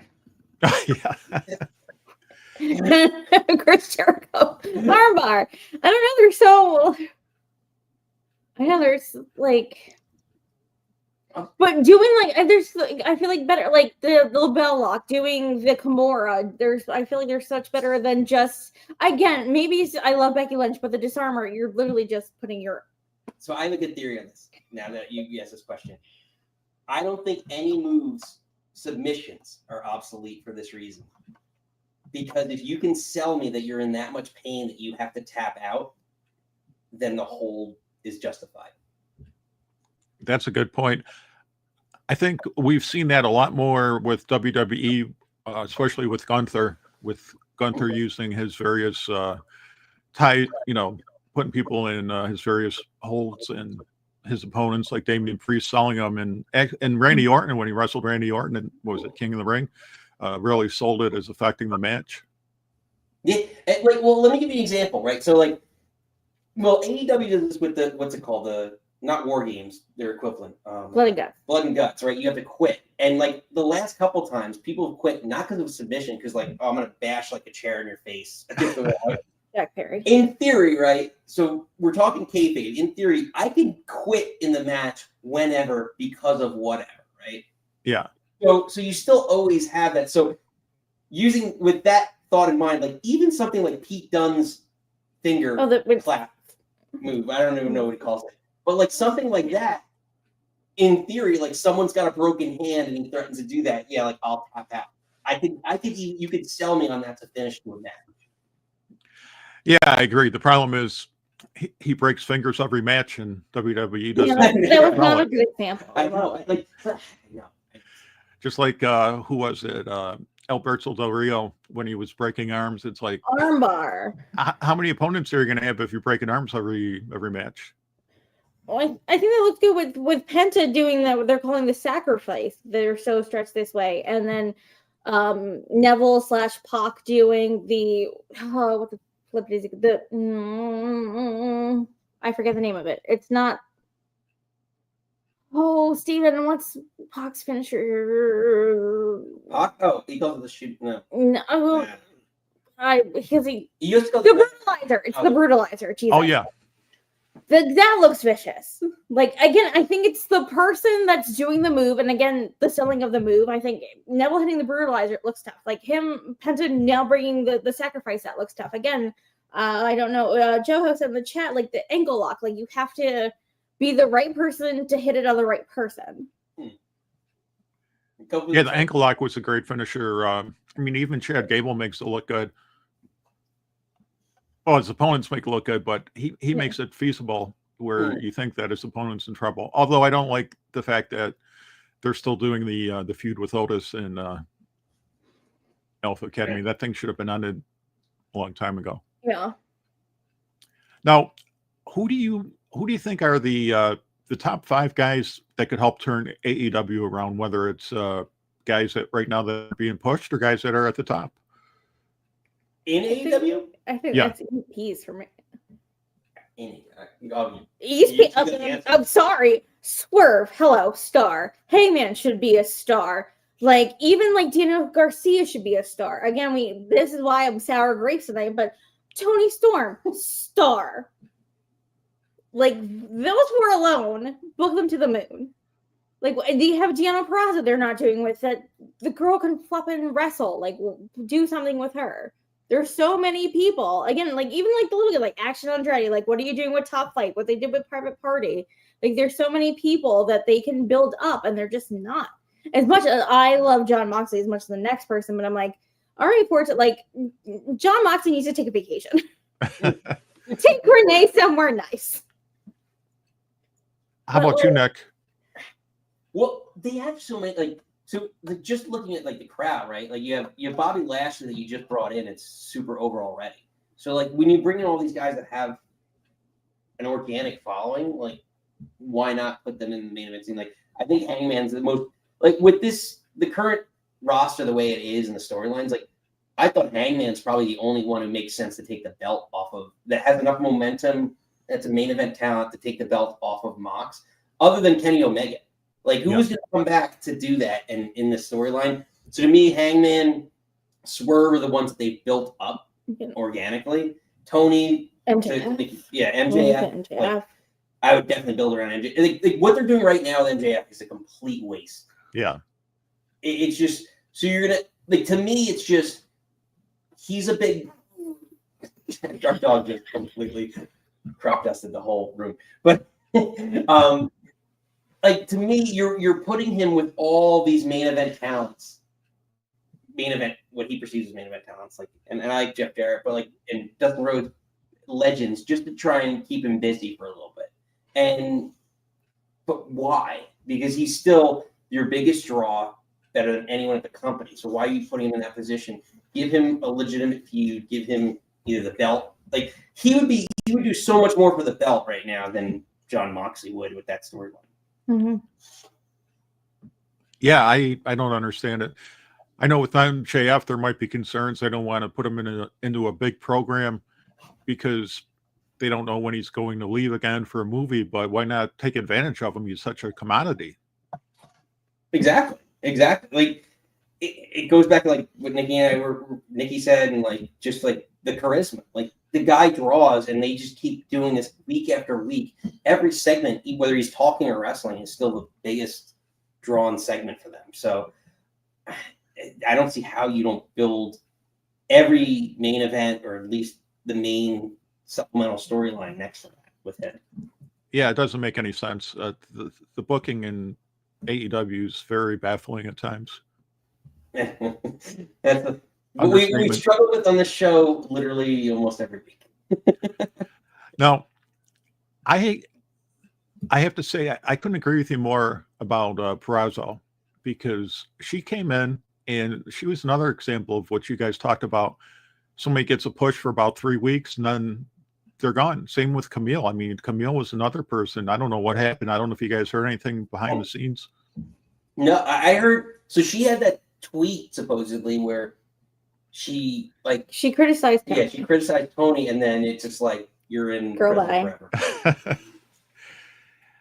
Yeah, I've heard a lot of stories about Toni being thin-skinned, and when you hear story after story, sometimes you have to wonder if there's some truth to it. Mm. Well, I mean, yeah, even like other I see we follow a lot of podcasts and things like that, and you see people tweeting, and he's responding to a lot of the tweets. It's just don't take the bait sometimes. Yeah. Yeah, it just doesn't make any sense. Do you see anybody in the women's division? I know you mentioned Toni Storm and Purrazzo. Do you see anybody else that could really kind of take it to the next level? I love Julia Hart. I know she just came back from injury. She was on a huge run before she got injured. I really love Julia Hart. I think Princess Amanata, Queen Amanata, oh my god, her title right is good. I like Blue Sky. They all have the same fucking names. Like Sky Blue is also coming back from injury. Sky Blue's super over. Yeah. And so if she continues to improve in the ring, I could totally see her taking that. Again, what are they doing with Athena? She's been the longest rating ROH Women's Champion ever because they don't book her do anything. Why are you not doing anything? It was so excited for her because Vince did jack all with her. Yeah. So her coming to ROH AEW, I was like, good, do something with her. And yeah, she's been the longest rating, but she's done nothing. Again, there's so many hidden gems in there, like Sky Blue, I think Julia Hart. I know you don't like her, but Josh said Willow. Yeah, Julian Willow. I think they're not doing anything with and Jamie Hayter. I was so flipping excited for her to come back and her doing the 70s gimmick. I can't stand. I know. If I'm not Jamie Hayter's strong. Yeah. But another one I forgot came back because they gave her a Steven Thing Harley. She's so charismatic and good on the mic, and just her personality is so interesting. I'm kind of glad. I think at this point she's kind of stepping away from Paige Saraya at this point. Saraya. But I think there's some there's such little nuggets in there. Hot potato goes on in that whole women's division. Even then who I'm gonna mess up her name. Who's been Thunder Rosa? No, I'm not a Rose fan. Steven, who's been the only woman that Athena's been wrestling? Billy Starks. Is it Billy Starks? Yeah. Okay, because I wanted to say that, but then that didn't sound right for me for a second. But that's been the only. That's been the only two women fighting in ROH. Something title. Thank you, Steve. Why don't they use some of the AEW women that aren't being utilized in ROH? Because they're not using the women in ROH either. You're a billion Athena. Yeah, I haven't watched ROH. I think the last time I watched it was when Daniel Garcia, I think, was it Daniel Garcia? Had the Pure title? Yeah, the Pure Championship. Yeah. Minuta, we're battling over that. That's another thing. They have 12 titles in Ring of Honor alone. Yeah, Pure TV, Tag. That's another thing. Do you think there's a thing as too many titles? Yes. 1,000%. Which titles would you get rid of in AEW? Trios for sure. Honestly, Mercedes Moné and her TBS can go kick rocks. And Continental. That's a stupid thing. Yeah. There's and then also, is that the one that Okada has? Yes. Then what's the other one that Takeshita has? Because maybe that is Continental. There's international. No, he is international. Again, make that one thing. International. They basically want to have an intercontinental title and they can't say it, so they made two. They both can go. What about, do you think the AEW women's division needs a tag team title? I go back and forth. Not the way they're booking it. No. They need only one title to figure it out. What about WWE? Do you think they have too many titles? I think so. but I don't want to necessarily. I agree, because I can give the same to shit on AEW, not shit on WWE about the same thing. I don't think you need, and for men's and women's, an NXT tag and a Raw and a SmackDown. Same, like the women's tag team was supposed to travel, and it hasn't traveled in a while. No. Again, the men's and women's North American. Again, if you have, and I'm like super Chelsea Green with that women's United States. Yeah. What? Yeah. Okay. Okay. Yeah. You confuse me. No, I'm saying Chelsea Green with the women's US. I think that's also can travel. Like, I don't necessarily think you need a women's IC and North American and all three of them. I think maybe travel, mix it up, but I don't want to see like Chelsea not have a belt. So I don't like, you can condense. And again, I like having the past couple of weeks where we had this transfer window and people were kind of circulating to different brands. I think that's more interesting than having just a SmackDown and a Raw, and we're not getting really much of them either way. Well, that's always the problem, I think, with titles is they're only as good as how they're being booked. I mean, AEW has a ton of titles, but they haven't really made anything stand out other than the very top tier belts. And then you've got ROH, where it seems like ROH is almost like filler. Whatever, I think lower than filler. It's their NXT, but I think it's lower than NXT. I don't think they have TV. No, it's Honor Club. Now, is ROH still like pay-per-view, or you have to order the service or something? They have Honor Club, and then you can get their pay-per-views through pay-per-view, or the very few that I've ordered was through Triller. Yeah. And what do they charge for ROH? Oh God, I don't even remember. Well, ROH, yeah. I think it was like 30. Yeah, probably. Yeah. Yeah, that's like AEW. I think that's probably their best product is their pay-per-views, but it's really tough to pay $50. It's a 6-hour extravaganza, and I can't do a 6 hour. Like right now, besides obviously Royal Rumble, but like Hell in a Cell was like that sweet 2-hour 45-minute mark. Like that's your sweet spot. A 6-hour pay-per-view, I can't do it. Like I fall asleep and have to rewatch it. Yeah, it's tough, especially when they start at 8 o'clock. Yeah. Yeah, or even the pre-show. Or 2:30 in the morning, like just Saturday. Or next Saturday. Like 7 to 6. Oh, is that this Saturday? No, sorry, next Saturday. Next Saturday. Oh, that's crazy. That was like when they had Elimination Chamber in Perth. Yeah. Oh, well, that was 2:30 p.m. though. This is AM. Yeah, no, this is AM. This is after the All-Star Game Eastern Standard Time. So whatever that is for you. It's like I attribute it to like remember like ECW. It was like, oh, ECW's on at like 1 in the morning. Yeah. So imagine if you stayed up for ECW and you watched the whole ECW, then you took an hour nap or a half hour nap. And you're like, oh, they're still wrestling on. Hello, Australia. But it's not. It was always intended, sorry to cut you off. It was always intended, according to Tony, to not be on a pay-per-view. Oh, okay. Okay.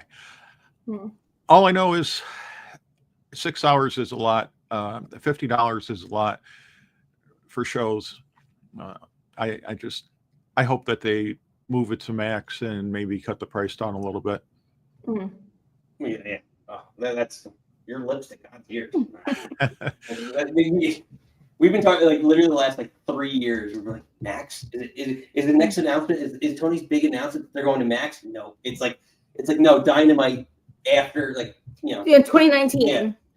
Yeah. All of Dynamite from 2018 can be viewed on Max this week. Congratulations, guys. Yeah, Max is a great channel, even if you don't want to watch AEW. But I was really hopeful they'd move the pay-per-views over there. Now, when it comes to WWE and keeping things positive, what do you think of the two Royal Rumble winners?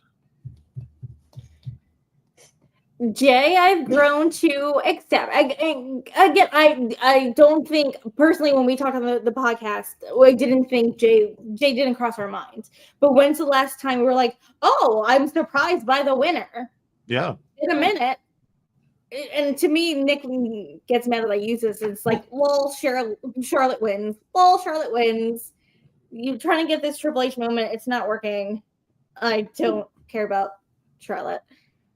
Yeah, she's not a good face, but I see what they're building. Like Charlotte Tiffy was definitely going to happen. It was a surprise, but I don't know. I don't think there was a clear-cut person that needed to win it this year, so I'm not really like disappointed or upset in any way. So I think we're pretty like last time you're going to hopefully build up someone new, a new champion in Jay, and build up the current new champion in Tiffy. Yeah, I'm excited honestly for 2026. I'm ready for new kids. Give it to Braun. 25. No, 2020. No, 20. Like the 2026 for a Rumble. Oh. I'm ready for Braun. I'm ready for like my Chelsea Green, like Dakota Kai. Like I'm ready for like a new let's bring up some new crop. A new crop. Charlotte did not need to be the first 2-time women's.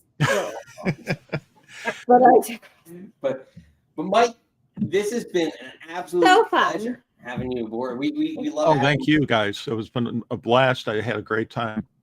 Yeah, thanks for the promotion too. We love having you. We're looking forward to it. Before we let you go, like where can everyone find you? And obviously all your great writing here. Well, they can go on Amazon and check the book out. And I have my YouTube channel, Wrestling's Greatest Moments. And I'm also on X, Mr. Old School Mike. But it's been great talking with you guys. And I'm looking forward to the WrestleMania this year. And hopefully talk to you guys down the road, too. Yeah, absolutely. Well, Mike, once you come in, you become a regular. So you're always welcome back whenever you want to come in. So we would love to have you back. Now it's WrestleMania season, so. Absolutely. Come back and talk. Well, send me a shout out and I'll be here. That'll be a plan. Ladies and gentlemen, Mike. Take care, guys. Take care. Bye-bye. Mike Picard, pro wrestling author. Nikki, new friends. Making new friends. That's fun. Yeah, it's fun talking wrestling. All the I love it.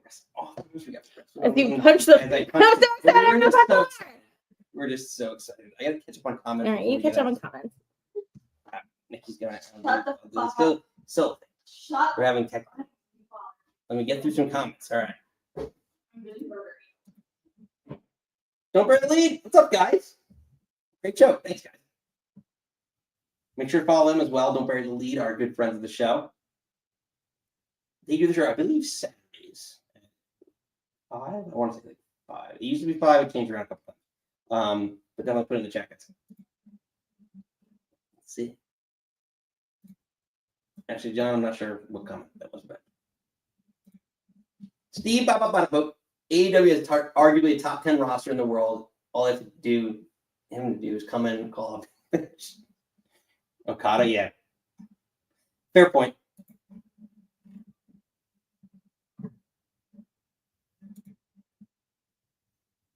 You have tickets to the pay-per-view in Philly, taking vacation day next day. Yeah, good idea. It's gonna be a long day, especially if you're tailgating. It's gonna be a long day. Even if you take it for like an hour, you're looking at probably 7 hours worth of wrestling. Like a 7-hour day. That's a work day. Yes, Lisa, fellow author, saying thank you, Mike. Yes, thank you, Mike, for joining the show. Definitely check out his stuff. Great book, great writer, great interview.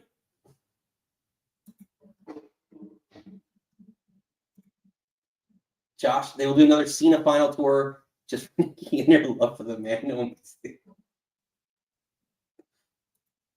Unbelievable. I like that. It'll be the kiss of wrestling. Cena will be the kiss of wrestling in this farewell tour. Ooh, John, Joe. I don't know about that. I'm saying Sheena should win 17. Defend yourself. Oh, we forgot to ask about Taylor Ham, Steve. Oh, before you left. I know. The most important, real hard-hitting questions we forgot. I was really afraid that was going to be another half-hour conversation. And then I was like, oh my God, we can talk pork roll and whole day next time. I hope he comes back. I feel like he was into this. So next time, stay that.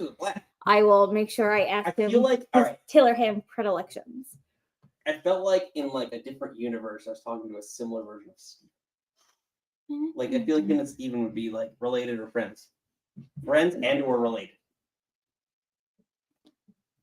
But yeah. Speaking of Nikki, you want to take some calls? We cut him off earlier. Yes, I know. But we get to hear his music again. I know, that's exciting. Let's kick it.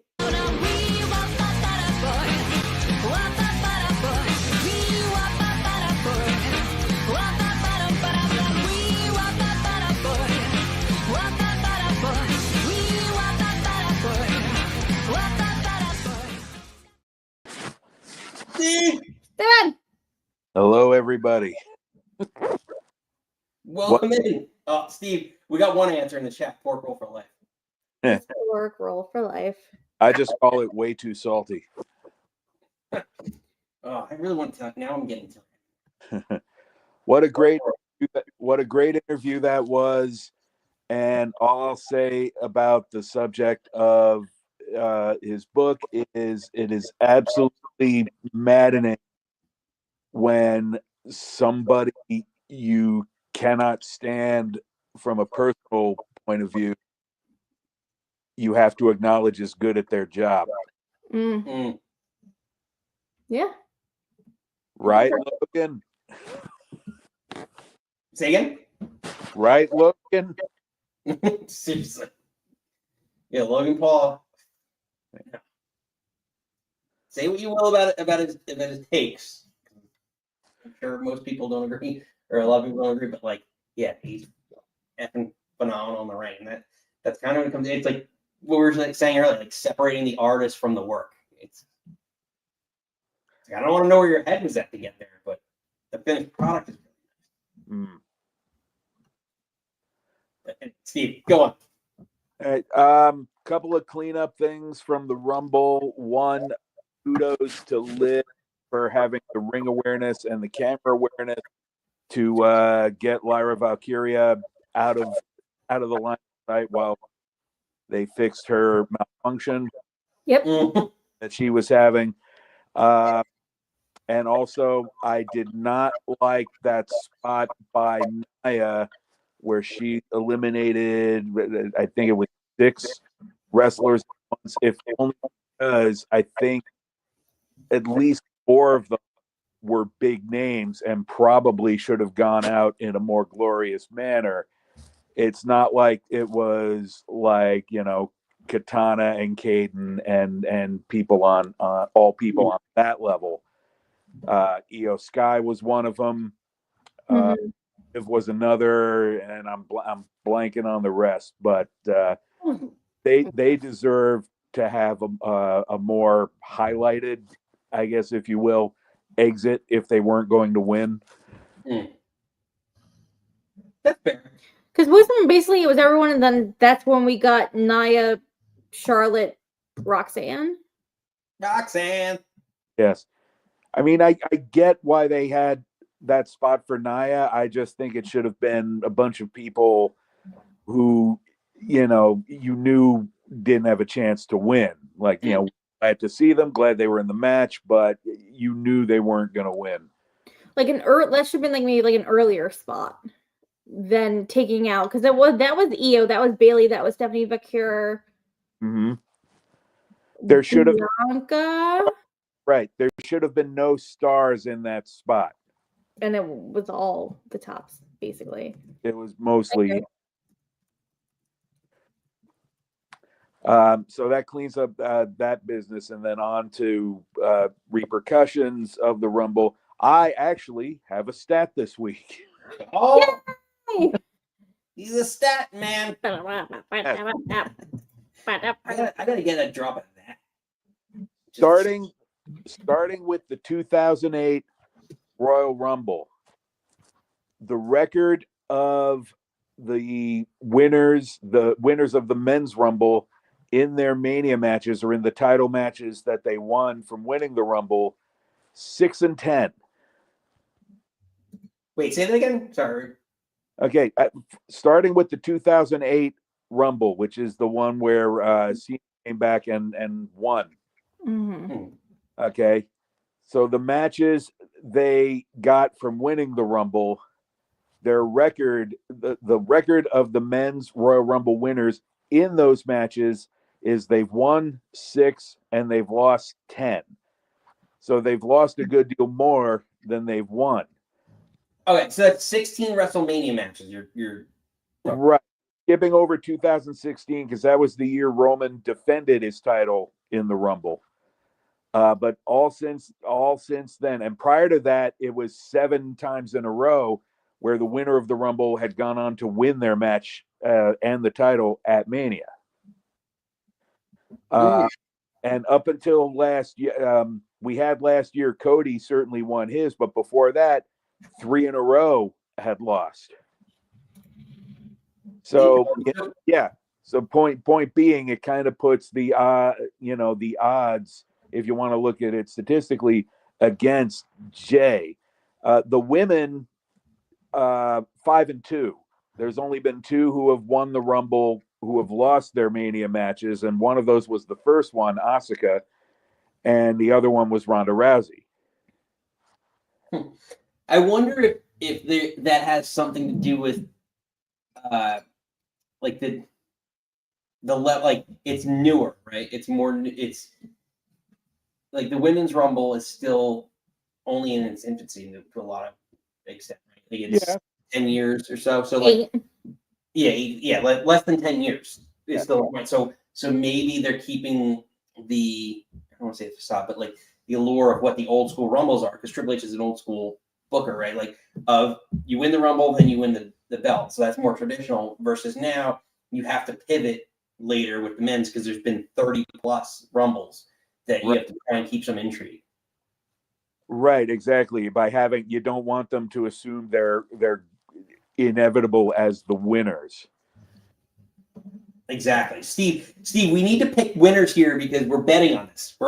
There's gambling odds, and we got boxes this weekend, and there's a million things to do, and we have to make sure that we win. Yeah. So we have to have the odds in our favor.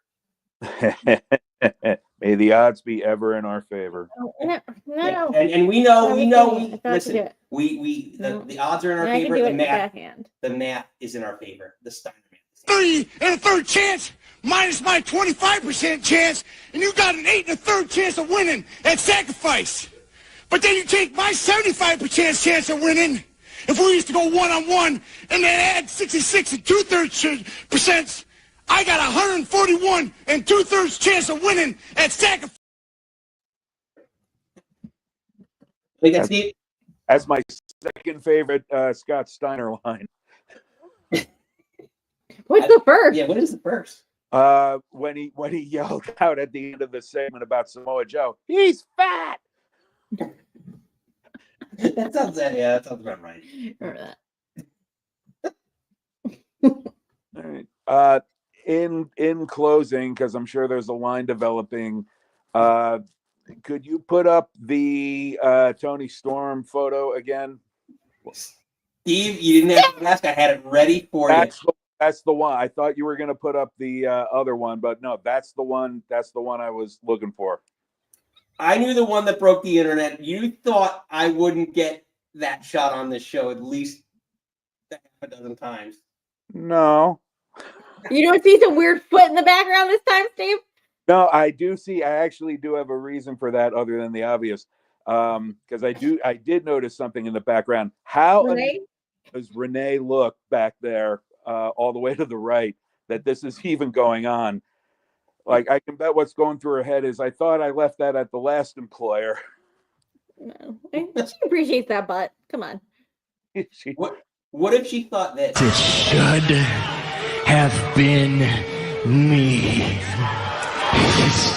It should have been me. It should have been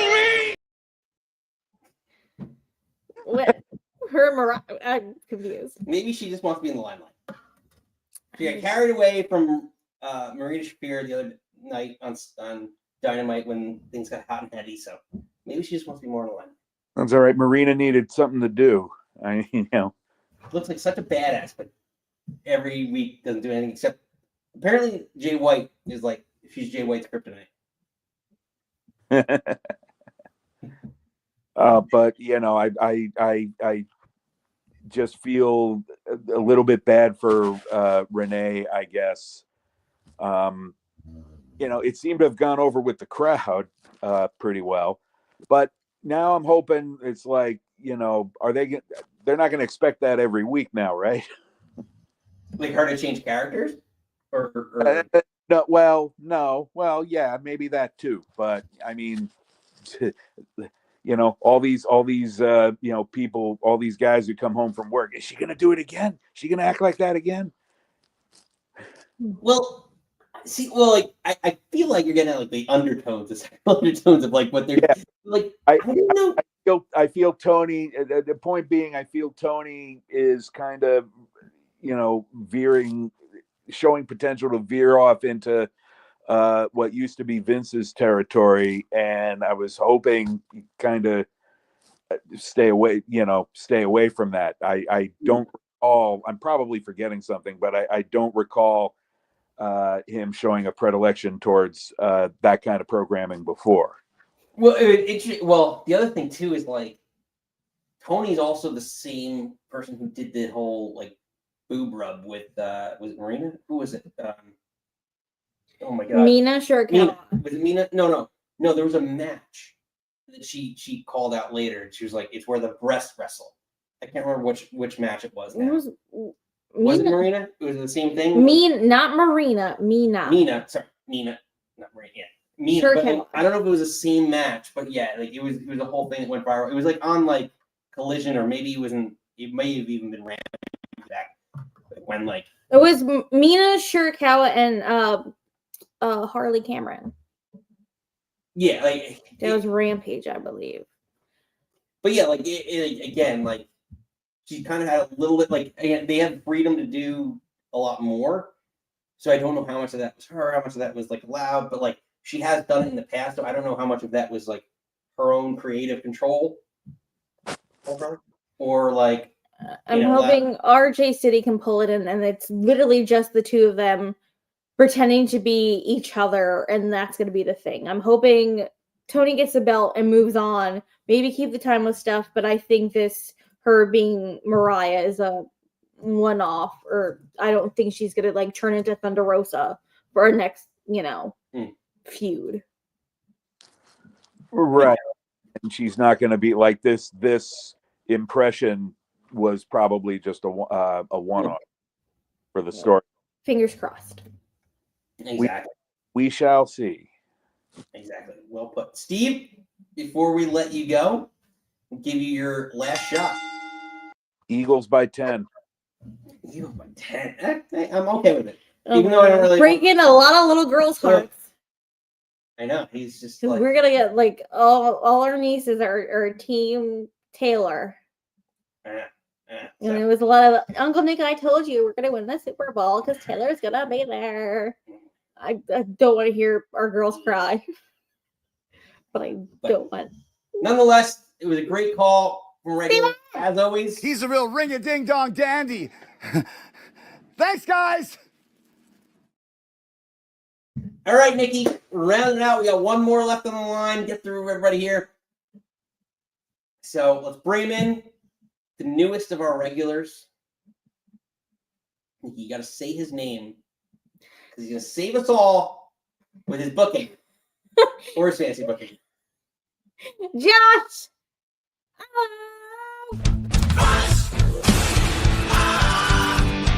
Savior of the universe.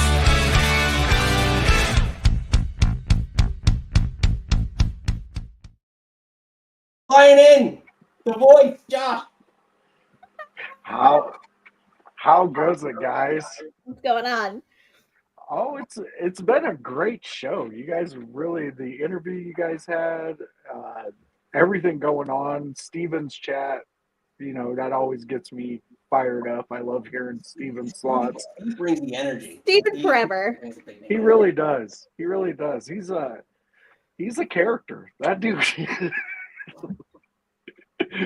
I'm actually starting to like him more and more every week. Steve, you're becoming. So, let me get into what I wanted to discuss with you guys. And I was going to discuss Toni Storm, but I think you guys have, really covered Toni's career and everything. She's fantastic. I can't say enough about her. But I want to go back into the Charlotte Flair discussion. And I really think that we have come to a point to where Charlotte came back way too quick. I don't think, injury-wise, I think she's okay. I think she still needs a little more rehab and things like that. But I think with her work ethic and all the things that she has done to put herself to get back there is good. But mentally, I don't think she's there. And I think the divorce kind of had something to do with it, because that look on her face when the fans booed her when she expected a cheer, because I heard you guys call back to it, the Triple H moment, they were expecting that. And it didn't happen. And she was like a deer in the headlights for a second. And it hit her. And you have never seen her father do that. You never even seen her brother do that. And his character was out there. I mean, you couldn't get David Flair's character, God rest his soul, but you could not get that character over until Daphne entered the picture. And once she entered the picture, people kind of cheered a little bit for him here and there. Him and Crowbar kind of got a couple flowers. Friend of the show, Crowbar. Crowbar was amazing. I love Crowbar. If he's a friend of the show and you can reach out to him. We interviewed him on our show. Me and him went on a Star Wars detour. These two. But I don't remember what episode it is off the top of our head, but we had Crowbar on the show. I'll look into that. He's a big Star Wars guy. We want to have him for May the 4th or around May the 4th show, because we went down a Star Wars rabbit hole together. No, I love that. I love that. But again, let's go into Crowbar for a second. He knew what his moment was and how to act in that moment. And it seemed like with Crowbar, they threw things out at him and he grabbed it and went with it. And people love that. Wrestling fans love that, when you can grab that character and you could just make it your own and run with it. And what I noticed with Charlotte, that booing really threw her out of her character. The Charlotte that we knew, the Charlotte that was expected to come back, I honestly do not think is there. And like right now, I'm watching SmackDown. They started out with Jey Uso. Jey Uso comes out and he's doing his tour of who am I going to face? Who's going to be this? And I could see Jey Uso not winning the title at WrestleMania. I could see them still pulling the rug out from under him and him not getting it. Just because Jey Uso knows where he's at in his character, and you can still milk this character. You can milk this till SummerSlam. True. We could, yeah. Go ahead. You finish. I was just going to say, I'm not seeing that with Charlotte. I'm seeing her getting, if she goes against Tiffany, she gets Tiffany over. Which, honestly, I think if you organically leave Tiffany alone, within 3 months, she's going to be way over. Like, I know she's hugely popular right now, but she's got so much more room to grow. And I think organically she could do that. But to speed track that along, yes, a win over Charlotte Flair, making her legitimate at WrestleMania is huge. That's just huge for her. But again, I think you could get there organically with her, because look where she's come so far. Yeah, and I mean, yeah, it was Royal Rumble that she debuted. So right. So it's basically like a little over a year that she's been on the roster, and like look at how much she's done. Look what she did with just a briefcase. And that briefcase cannot give you anything else but being a briefcase. And look what she did with it. We haven't seen that type of enthusiasm for a Money in the Bank briefcase in a long time. I mean, the last time I was that excited about a briefcase was when Seth Rollins had his. Yeah. Honestly, that's a great point, because like literally, I talked about this, friend of the show, collective friend now, Mikey, like we were talking about this too. Like she kept, like when we did our year-end review, when I looked at like who was like a breakout star, for like arguably 6 months on SmackDown. I didn't care about Nia as champion. I cared about the fact that Tiffany was with Nia the whole step of the way, and I was waiting, and that was the only thing I cared about with Nia's reign, and that was half the year that she carried that. Yeah, I agree with you 100% on that. And, you know, it's really funny, too, because I would say probably on the 4th month of that run, she really turned, and Nia could tell. And that's when you started seeing this huge push for Tiffy time. Like, I don't know. I really think Tiffany can organically get to the level that they're trying to fast track her with Charlotte. Well, all you need to know is they pulled, like, a good tell of that is they pulled Candice LeRae into the whole storyline. It's like, if you don't think she's over, you wouldn't pull anybody else in to get somebody else over. Yeah. No, you're right. That she's become bigger than Nia, and Nia still is that chicken shit heel that she needs kind of that secondary healy with her. So that's when you pull in Candice. Yeah. You are hitting it right on the head, Nikki. And here's the thing, though. That goes right back to what I said when I was bringing up the Charlotte idea. There's people who understand their character, and then there's people who have to be molded into their character. And Tiffany Stratton knows her character. Nia Jax is still trying to figure her character out. Yes, is she an impressive wrestling body type for the women's division? Yes. Chyna was the same thing, but here's the thing. Chyna knew herself in and out with that character. I mean, she made that character. Nia, there's so many more different things I would have done with Nia Jax throughout her career. But I understand where they're going with her and where she's at.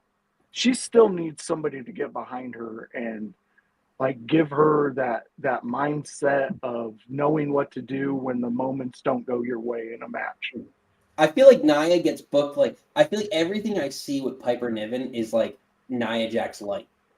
Is like it's like they book it the same way. It's just like you're gonna get like you're the heavy for X person. Like it's like maybe early to mid stages of Nia Jax's career. It's like very. I hate to like pair them together because but it's like the same thing. Like you're bigger than most girls. Like again, you're still dominant. You should be dominant, and like they get booked the same exact way. Just like anything in the men's roster, like almost like Big Show, like all of it, they get booked the same way. It's like you can book them slightly different. I think this is maybe the problem with it come out that Ivar Hansen has been doing a big man class in NXT that almost is going to, and Obafemi is going to, like the bigger kids. We don't have that in the women's division. It's not like we have Chyna to come back to anything, or like Nicole Bass, who was the big bitch back in the day, like not doing anything, or maybe you can have Bull Nakano come in or something. They don't have like the Nias or maybe even the Rhea Ripley's. Like you don't have that like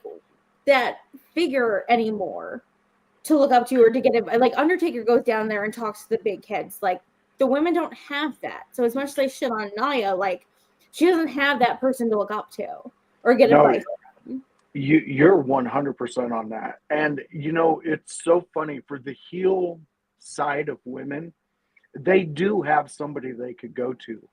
But to utter her name in a WWE arena is horribly wrong. And it's Sunny. Oh, girl. I'm sorry, but Sunny did her damage to what she did for her career. But Sunny as a heel is one of the most spectacular things you would ever see that WWF made. I was not expecting you to say two different. I have so many feelings about that. You bring her up because again, she was a heel in Smoky Mountain when she came in with chip and zip and dip, and she ruined Chris Candido forever. Oh my god! But like then she came in and Vincent Man's like she was hot and like made her like she wasn't the heel that she was or supposed to be in Smoky Mountain.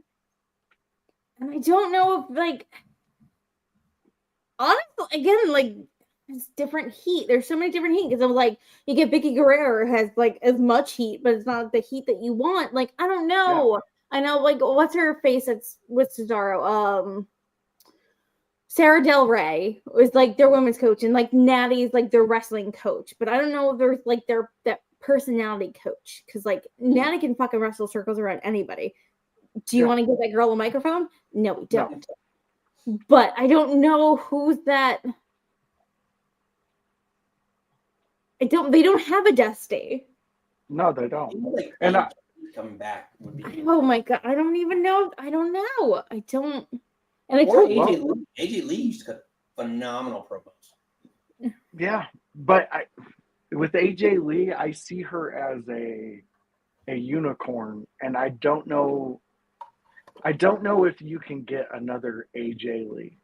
No, I'm saying as a coach, like let her teach someone how to cut a promo because most of the time, right, like the smaller wrestlers, they talk better. Yeah. Than bigger wrestlers. Like I can see that. I can see it. But then again, I want to be greedy and I don't want her to give away her secrets because I don't want another AJ Lee, you know? Yeah, but AJ's only to wrestle a handful of matches, so you need to get someone. Yeah, but again, Dusty taught so many kids how to talk, and that doesn't take away from Dusty.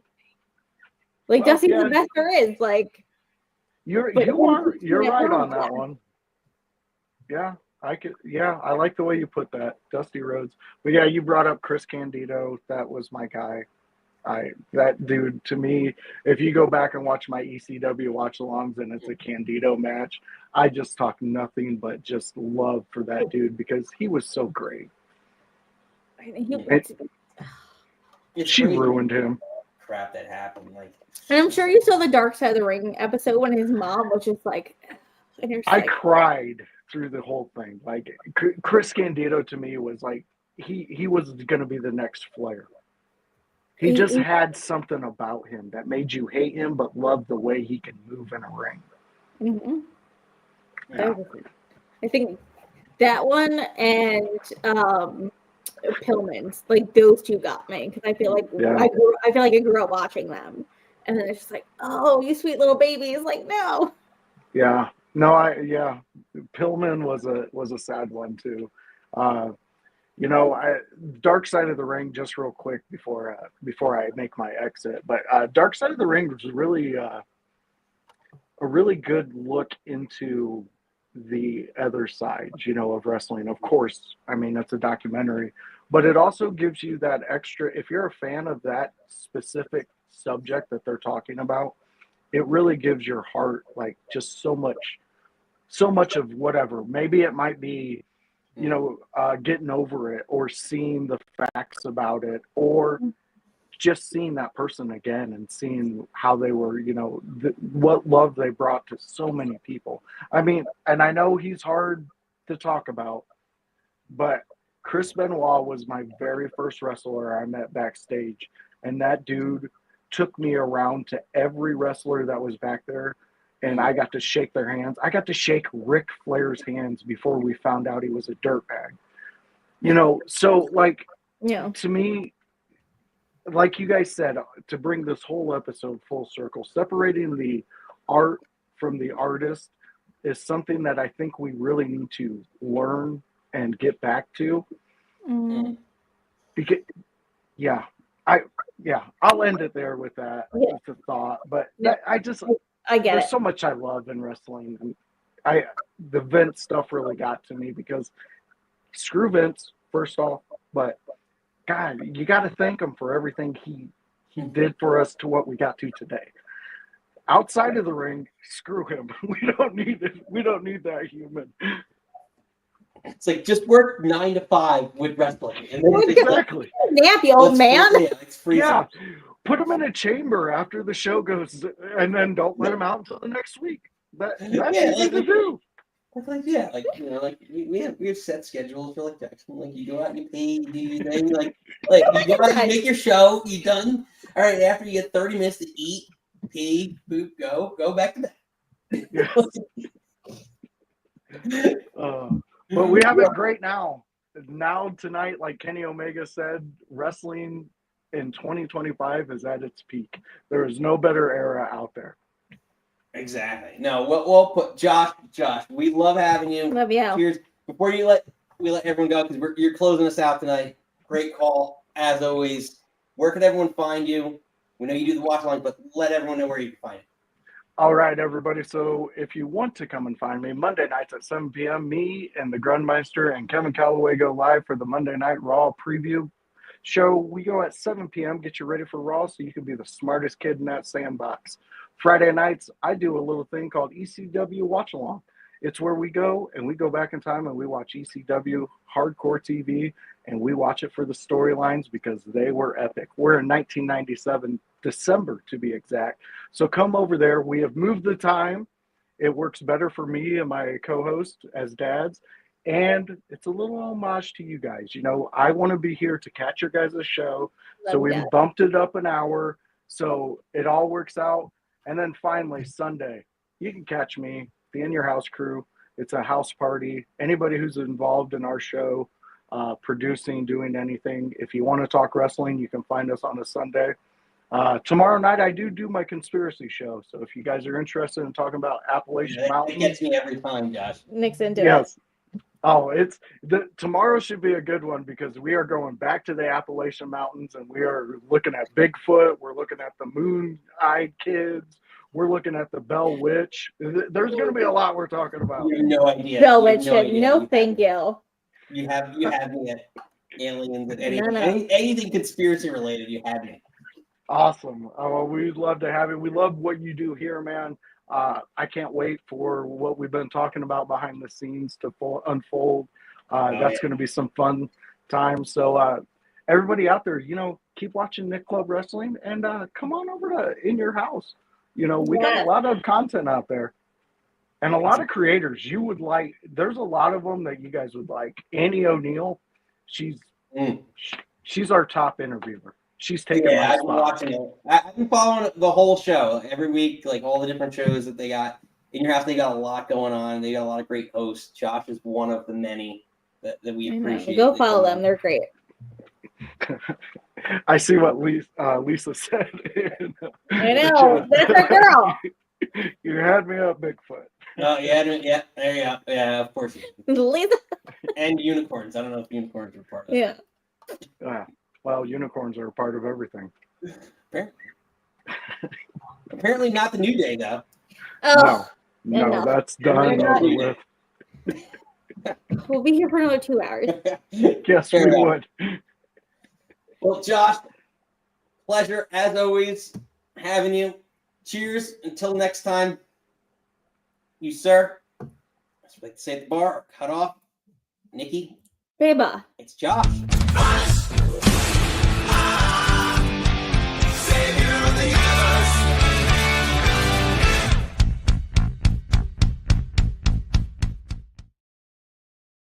The little rocket ship so much. In case you get cut off. Oh, the little picture of Josh in the rocket ship flying makes my heart so happy.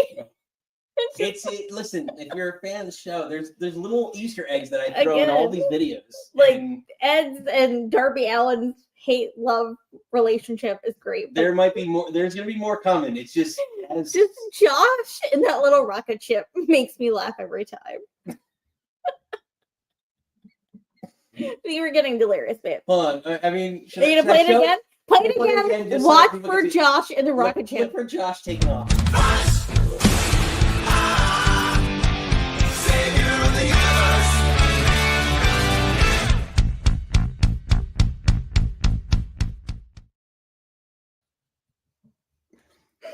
Oh, Josh, we love you. Steve, you like to think that you're the one who breaks the I broke Nikki.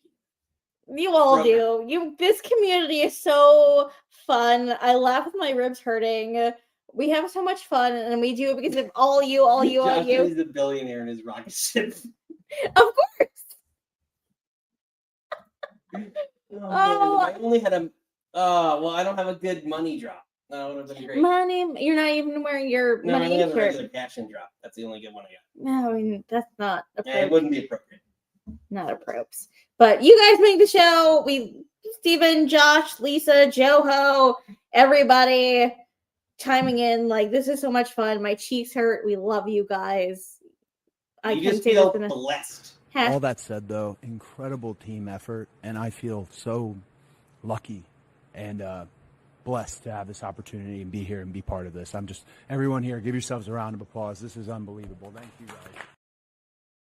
Unbelievable. Give yourselves a round of applause. Cheers to everybody out there. So proud of you all. Join the show. We are back here next Friday. 7 + 7 is 14. Math is hard. Valentine's Day. We're doing a Valentine's Day special because I wanted to do one last year. I'm going to talk about Triple H and Stephanie till I'm blue in the face. So get ready. Love you. Get ready for Valentine's Day, Nikki. And Lisa. Lisa, we need to have a side conversation. No. You called her. You called her, Nikki. You called me, Lisa. People in chat. Yeah. Well, read Josh's comment. Love you guys. Thank you for the playground. Yeah. Thank you for joining, being a friend. Oh, Josh, we're the weirdos. Yeah, just hang out with some top. It's so hard. Unbelievable. Oh, God. We're 36 minutes into SmackDown. Oh, my God. Josh is giving us updates on SmackDown. It's great. Thank show. God for DVR. Phenomenal show. But let's take us out the same way we always do with our Not So CCO, the newest Hall of Fame member, Triple H. Thought we had a spectacular event tonight. Very excited that so far everybody seems to have come out unscathed. Banged up, bumps and bruises, but nobody seriously injured, which I always hold my breath on these events. You want to see people have the best outing that they can possibly have and make memories, but do it safely. And we were able to do that tonight. We were able to do that tonight. Another night without incident. Killing it. I'm pumped. We're pumped. We hope you enjoy SmackDown. We hope you enjoyed the show. We will catch you next time. But until next time, you do not have to go home. But you can stay here. Goodbye.